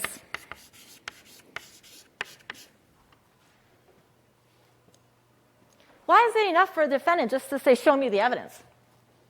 Yeah. The plaintiff has to prove it. All the defendant has to say on the summary judgment motion is there's no genuine issue of material fact as to whether or not I was negligent. And then they can sit back. Because the opposition by the plaintiff has to show evidence and enough evidence for each element of each cause of action. Because at the end of the day, when you're in front of the jury, that's what the plaintiff was going to have to show anyway. And we're trying to figure out, do you get to go to the jury? So one way the defendant gets to win is by saying, show me for your cause of action. But there's another way the defendant can win here. Presenting stronger evidence to you.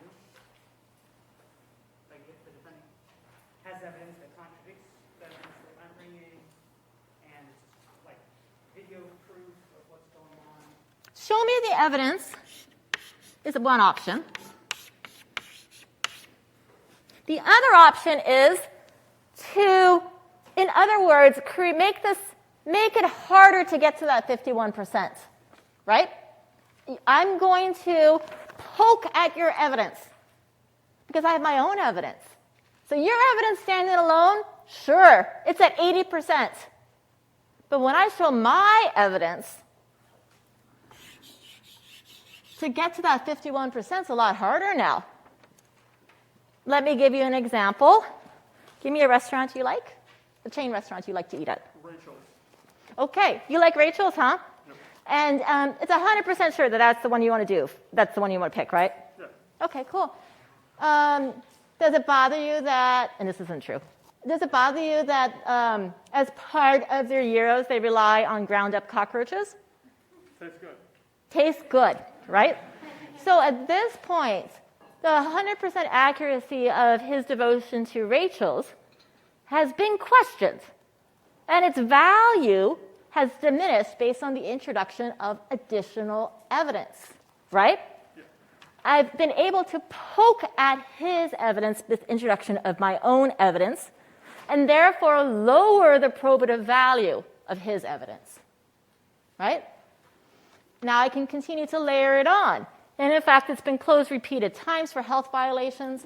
And in fact, the owner itself said that they would never eat there themselves. I've lowered the probative value. Okay? Rachel's is actually delicious. Good choice. Okay. So, the first one, show me the evidence. The second is question the evidence. Poke at it. Enough to lower the value. And there's one more way the defendant can win, and it has nothing to do with the plaintiff's evidence.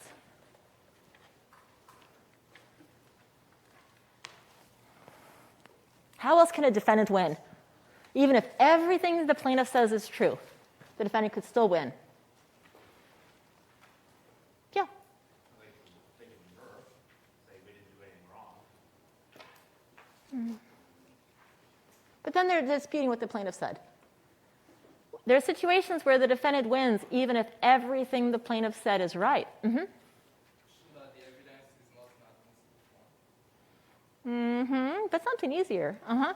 If the defendant can prove, if the defendant had so much evidence that prove that no reasonable jury could. Nothing about the plaintiff's evidence. The defendant can win in a way that has nothing to do with the plaintiff's evidence.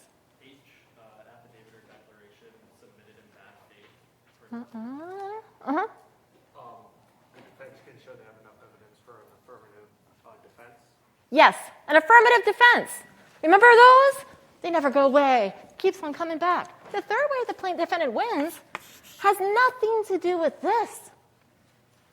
It is a wholly different thing, where you have a defense. You see now where we came up with fence? Defense. It's horrible. A defense is, I don't care about all of this. For everything you say, you'll never jump over it. All your evidence doesn't matter. My defense is going to raise this so high, no matter how much you have, I still win. Whose obligation then is to produce this evidence? The defendant. You can raise a higher gate by the defendant's evidence as to a defense. Summary judgment can apply in multiple ways. It can be because a defendant has a defense, which is more or less, I don't care what you've got, I win anyway. Statute of limitations, for example.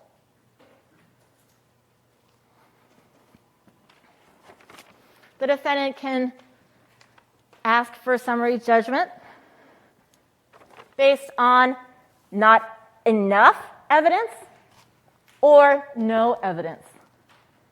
Right? In Celatec, the fight that the court was having was about who had to show what. Who had to show what. And what the court in Celatec was saying was, you know what? It isn't enough for you to Celatec to say, show me the evidence. The court in Celatec, the lower court, got it wrong by saying, defendant, you not only have to ask them to show you the evidence, you have to prove their evidence is wrong with your own evidence for each of the causes of action. And that's incorrect. Does a defendant have to show evidence for each of the plaintiff's elements, for each of the plaintiff's causes of action? No. It goes back to what we said early on. Who shows evidence for the causes of action? The plaintiff. Who shows evidence for the defenses? The defendant. That's still true in the context of summary judgment. That's what Celatec stands for.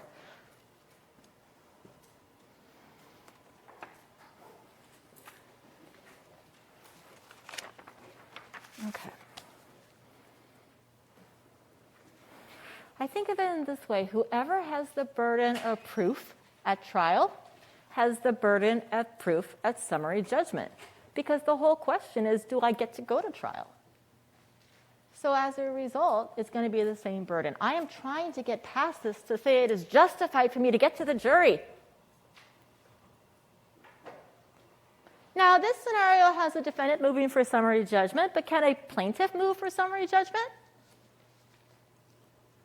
When a plaintiff moves for summary judgment, what's the plaintiff saying? What's the plaintiff effectively saying when they move for summary judgment? There's a couple of things they could be saying. Please.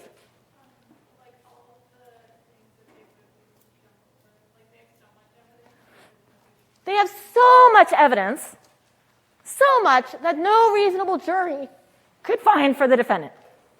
Right? That's one way the plaintiff can move. What else can the plaintiff move for summary judgment about? Yeah. Yes, there are no defenses. You agree with me about every fact for my cause of action, and you have no defense. The third one. So one of them is, I have such definitive evidence that I win, no reasonable jury could doubt. The second one is, you have no evidence of your defense. The third one must be then, what's left? Uh-huh.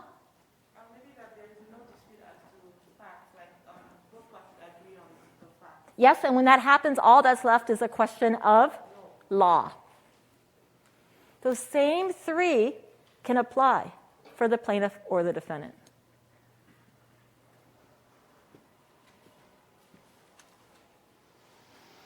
Whoever has the burden of proof will have to produce that evidence in support at summary judgment. All right.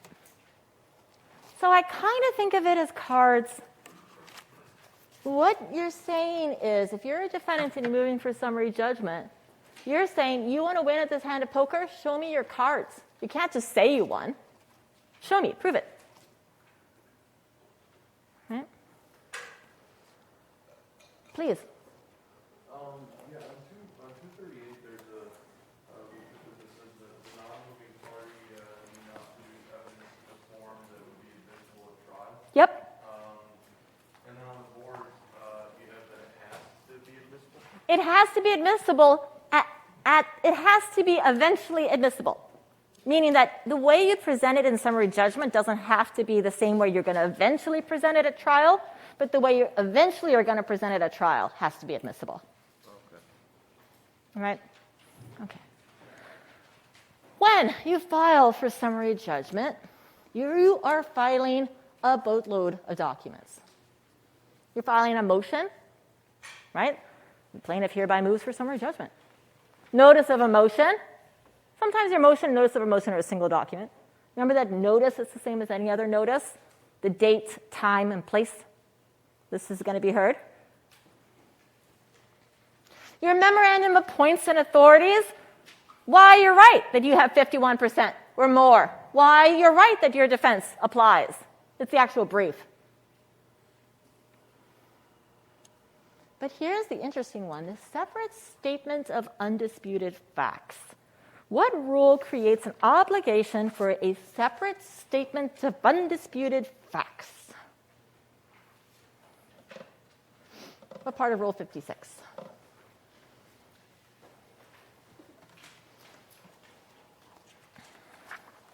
Ms. Berger, what part of Rule 56 creates an obligation for a separate statement?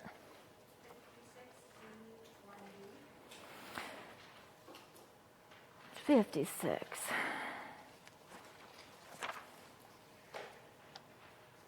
D1B? There is no D1B. C1B. You have to show that the materials cited do not establish or... I think it's more C1A.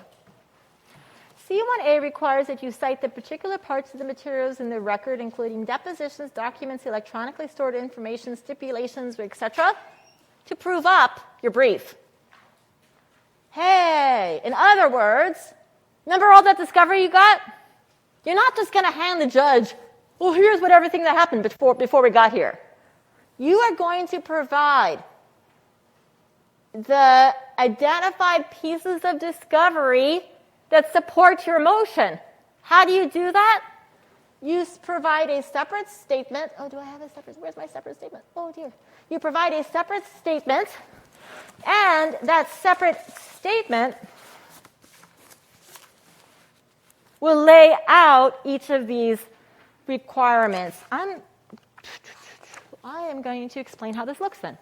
A separate statement looks like this. It's a document.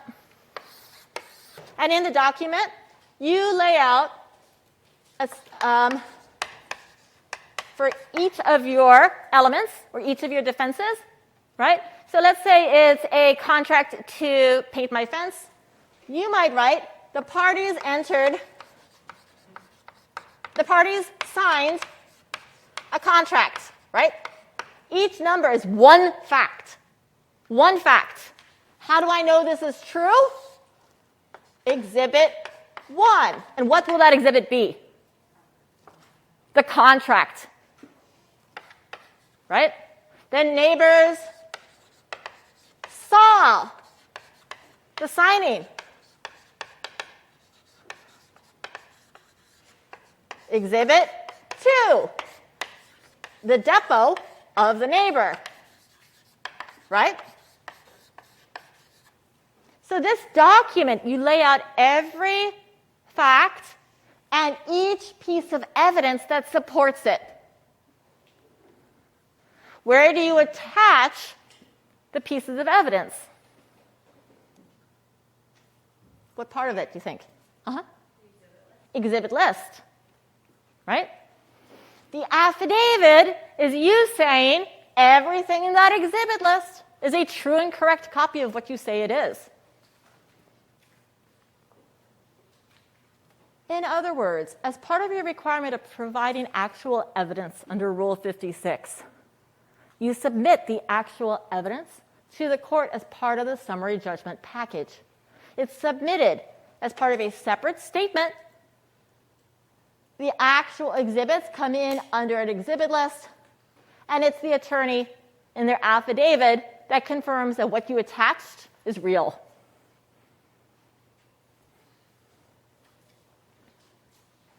When the opposing party gets this document, they can object, and they actually add a third column, which is their response. Right? And it's their own evidence or their own objections for each of these numbered points. I will post a sample of this on Twen so you can see how it looks.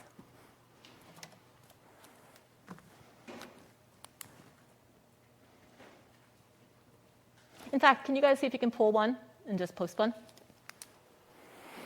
Okay.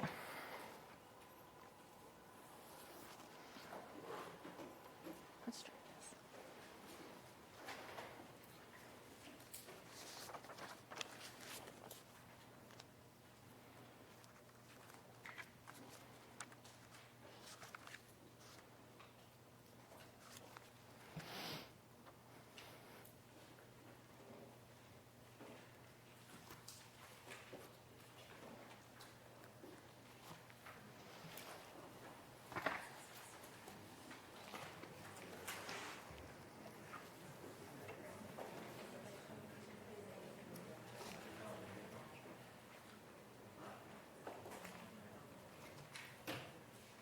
Oh, I mean, should the court grant yes or no? Ms. Bozzoli, what's the answer? Should the court grant this yes or no? How come? I agree. Why?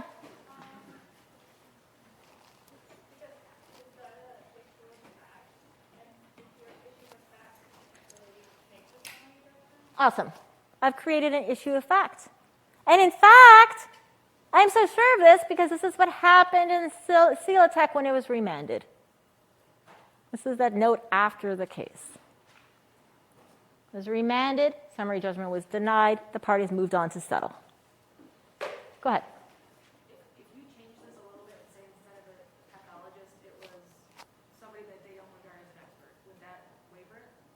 Does that make sense? Like there's Potentially. Let's say it's somebody who would have no information about this, or wouldn't, the neighbor. Your next door neighbor was like, oh yeah, I looked at this, I'm a elementary school teacher, but I looked at it and I think that's what happened here.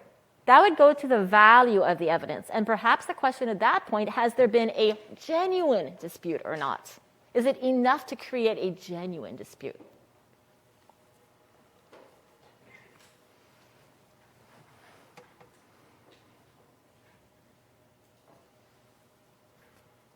So a summary judgment motion, right? SJM.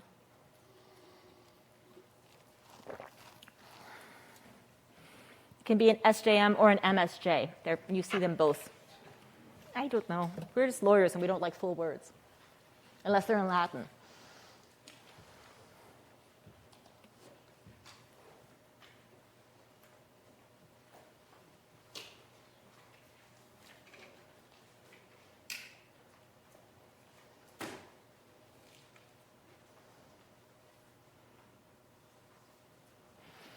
Oh, does the plaintiff automatically win?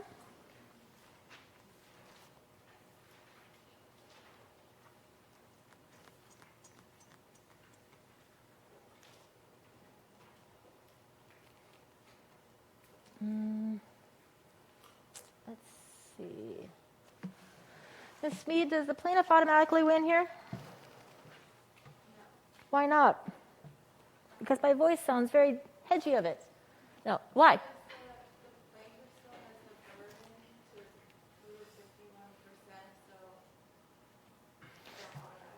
You don't automatically win because there's a difference between saying it was caused versus it's consistent with being the source. The question is, this is enough for the defendant to avoid summary judgment, but it may not be enough to say for sure that no reasonable jury could find for the defendant. What if a reasonable jury thought the pathologist was a liar? Just a hired hand who would say anything. This is an example of here is a jury could decide that this affidavit alone is not enough, and as a result, the court could say a reasonable jury could find for the defendant. You have to have more when you're the plaintiff to keep the defendant out of court. And same for a defendant who's moving for summary judgment on a defense. It's more. It's a higher showing on summary judgment to keep you out of court. Mm-hmm. So, with the answer, is there even an answer to that question? Because it seems like if it's only consistent, then they would just need to provide more evidence to say that it was versus just consistent. Who is the they? I mean, that's what I'm... Sorry, for the plaintiff. The plaintiff would have to show more than just this affidavit to guarantee. So the court should deny. Would it be denied then? Yes. Oh, okay. The court should deny this. Mm-hmm. If on a text question, he doesn't specify partial summary judgment, Doesn't matter. like on grounds, you shouldn't think it's that. It said on the ground. But on the same grounds, what are the same grounds? On the issue of causation. On the issue of whether the Catrat died from asbestosis. That's a specific issue. And then here's this is on the same grounds. Same issue. Okay, but that's not partial summary judgment. It is, but the standard for partial summary judgment is the same as the standard for summary judgment as a whole. So if they didn't, so yeah, I'm confused with that. No. Someone else's too. Go ahead.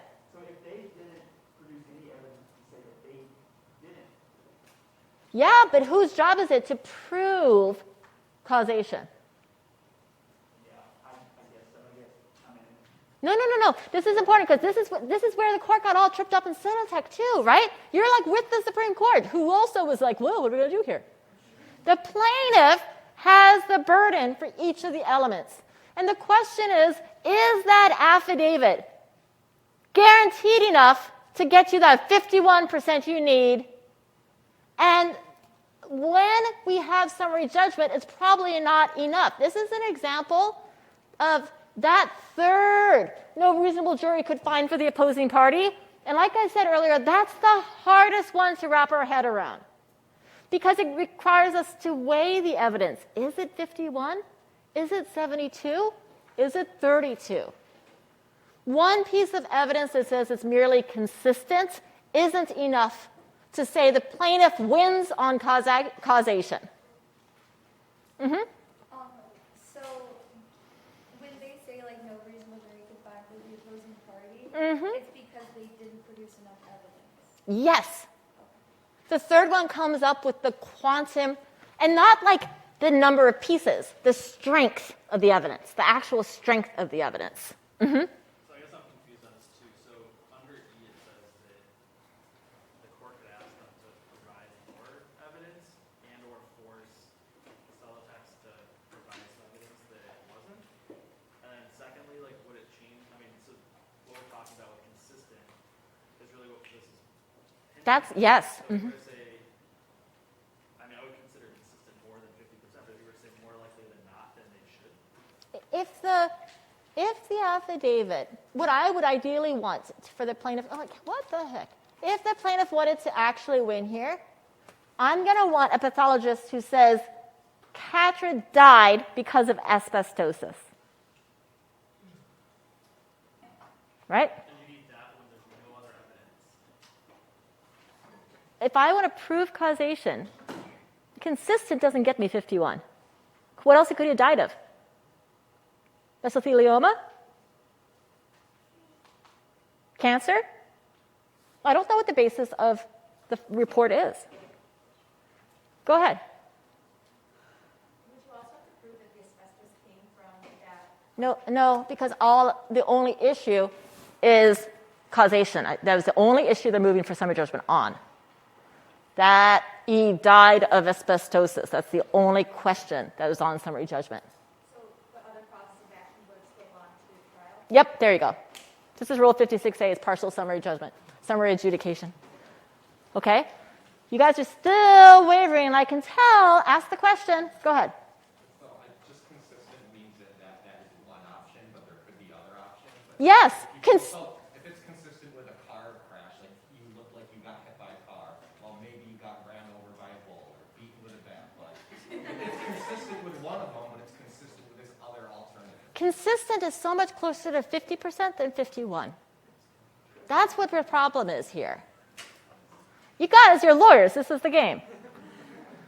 Well, you will be. You're not yet. But soon, you too will have those moments. This is the crap where my kids will say to me, where I'll be like, perhaps you might be able to. Right? Is perhaps you might be able to, yes. When your mom said, perhaps you might be able to go out, are you going to be able to go out? But you said, perhaps you might. Doesn't that mean you get to?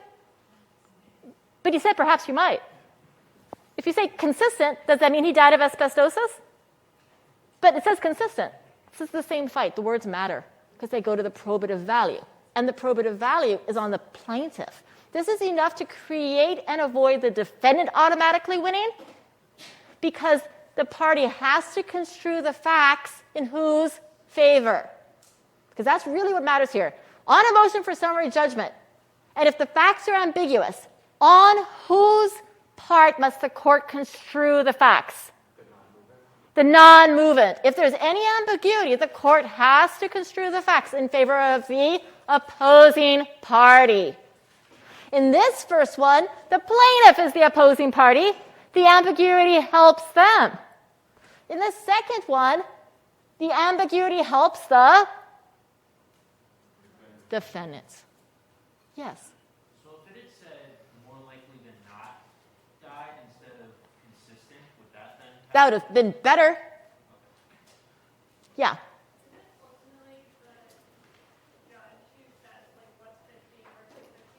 Yes.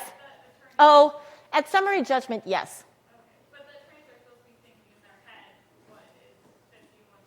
Yes. Yes. And you know what? I hate 50 and 51. It's totally the language to use. But doesn't that suggest that there's like this really beautiful bright line? There isn't. Right? It's more like a fence with barbed wire. Or what's the coil stuff? Not the barbed wire. What's the coil stuff that's on top of fences? Mr. Mann, you know it. What's it called? On top of a farm. I don't know. I don't know why I think you know it. But do you know? What's the stuff you put on the top?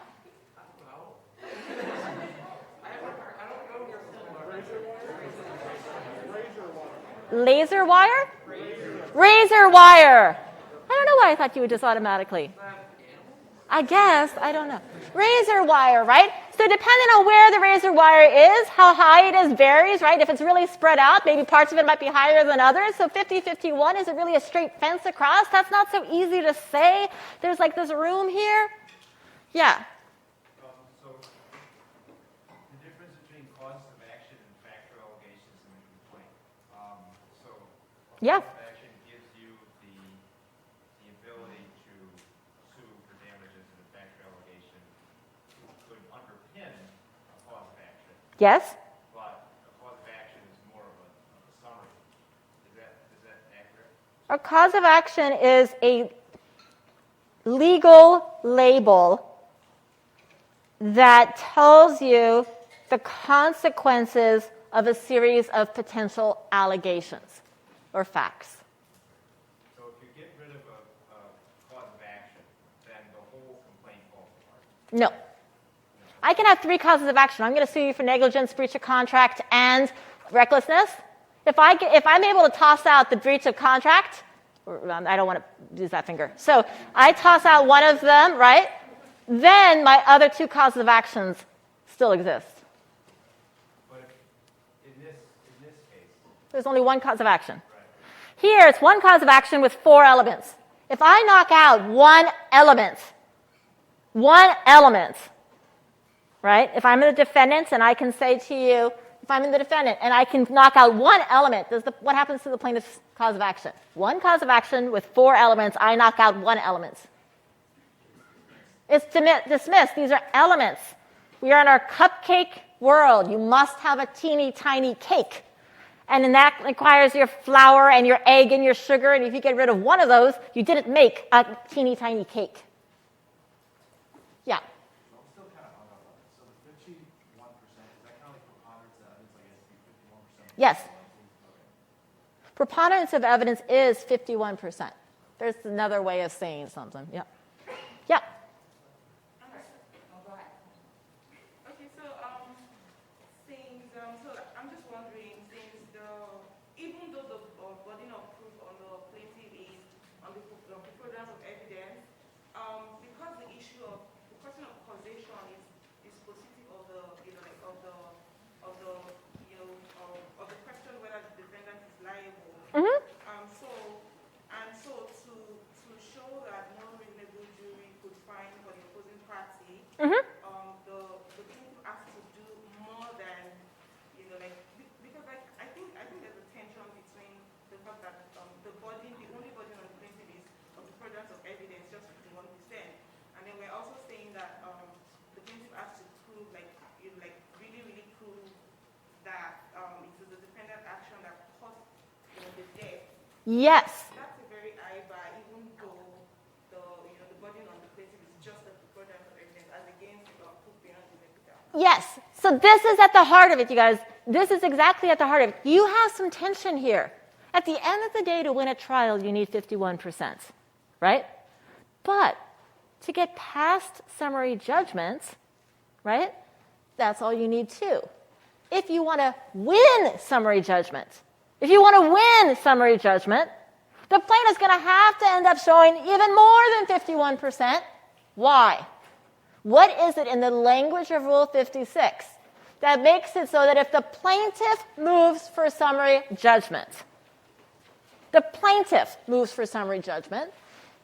for that summary judgment to be granted, it's going to more likely than not be more than 51%.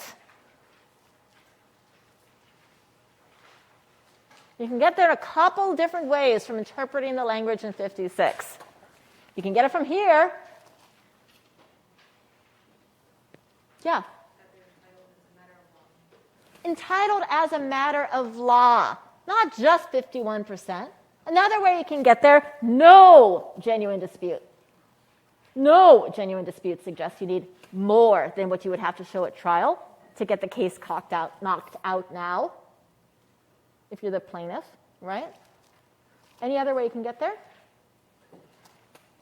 It says that no reasonable juror could find for you. No reasonable juror could find for you. That means at 51%, could a reasonable juror find against you? Sure. But at summary judgment, no reasonable juror could find against you. That's the tension. To win at the end of the day, I need 51% to get summary judgment. If I'm the plaintiff and I want to win at summary judgment, I have to establish no reasonable jury could find for the defendant. Do you see that distinction? Mr. Henry. Mr. Henry? Yeah. What's usually better in terms of recovering damages, going to jury or going through summary judgment? Here's the thing strategically. If it's a close call, I'm still going to bring summary judgment. Why? Even if I don't win. Mm-hmm. I can't hear you. If I do win, I am done. My reason for moving for summary judgment's a little different. Oh my goodness, where are my graphics? No. This is why I'm moving for summary judgment. Somewhere, anywhere, could be. Even if I lose summary judgment, what happens? Go ahead. Remember, they file an opposition. They challenge my evidence. If I'm not sure if I've got enough, I still get to see what they're going to say. I get an advance preview of what they're going to argue. and what pieces of evidence they have that they think they've got and how they plan to use it. That's pretty big. And as a result, reliance on summary judgment is increasingly common even when you don't win. Now, that you're tripped up on, is it enough? That's the one that most people trip up on. The easier one is no question of fact that's disputed. In other words, we all agree, but it's a legal question. The other one is, wait a minute, you have 4 elements. You can only show evidence for 3 of them. That's the easier one too, right? Automatically, summary judgment's ending. So when you feel like, oh my gosh, I don't get it, parse it down. What's the part you do get? Do you get when there's no genuine question, when there's no dispute and it's a matter of law? Do you get then when you don't show evidence for a particular element, factor, or defense? Then address the third one. Have you shown evidence for an element, factor, or defense? And if you have you shown enough that a reasonable juror could not find for the other party? Those are the 3 categories for summary judgment. Please.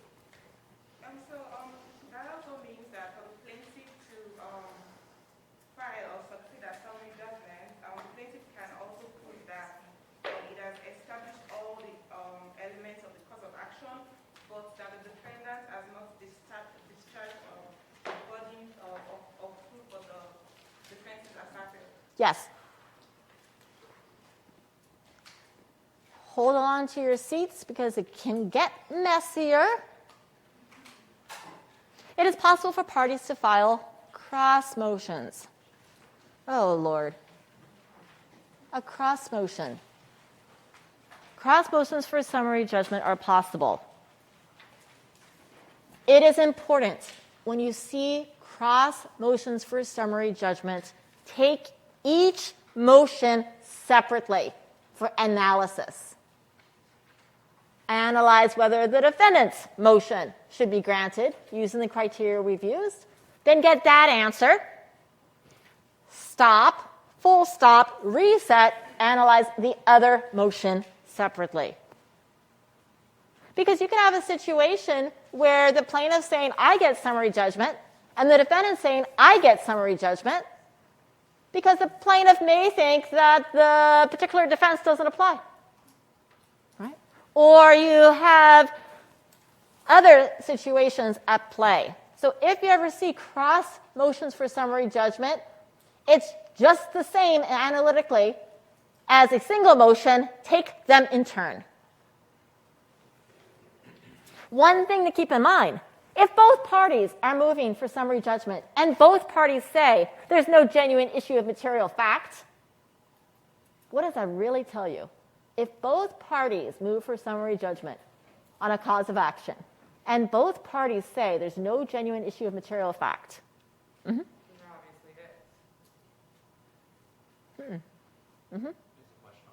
a question of law. Both parties agree on the facts. That means if you see a cross motion where both are on one cause of action, and the plaintiff says there's no genuine question of there's no genuine dispute of material facts, they're saying, I agree on all the facts. The defendant files for summary judgment. There's no genuine issue of material fact. I agree on all the facts. They're both saying, I agree on the facts. They're saying, in essence, there's only a question of law. And that's why you could have cross motions. They take different perspectives of what the law should be. I'm going to post practice questions because I think they might help you, and practice question answers. You think they might help you on summary judgment specifically. Okay? But, like I said, take summary judgment slow. Ask yourself what type. Analytically, here are the steps to take. Ask yourself, 1, what type of summary judgment motion am I looking at? Am I looking at one that's based about question of law? 2, am I looking at whether a party is arguing that they haven't established an element or defense?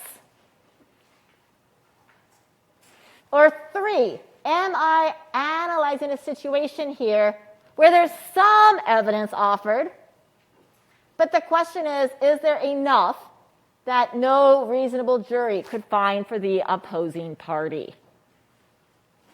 Once you figure out which of the three you have, your analysis is so much easier. Once you figure out what the type of motion they're bringing. Okay, I'm going to keep you for 2 minutes to talk about multiple choice and tips for multiple choice. Nothing says you have to do the multiple choice questions in the order you get them. And in fact, don't. The questions are various topics from the beginning of the semester to now, shuffled in whatever way I wanted to shuffle them. When you take a multiple choice test for my class, for any class, one recommendation I have is skim the topics of all the questions first. And if you see a whole bunch of questions on shocking, something like discovery, I know, I just told you what's on the test. You already knew discovery was on the test. Put something in a column. This is a discovery question. This is a pleading question. Then answer all the questions on the same topic together. Why? Because your brain's already thinking all about the pleading rules, and you're not asking your brain to go pleading, discovery, summary judgment, and bounce back and forth. The other thing I've noticed is when you do topics together, sometimes one question makes you figure out the other. Oh, wait a minute, right?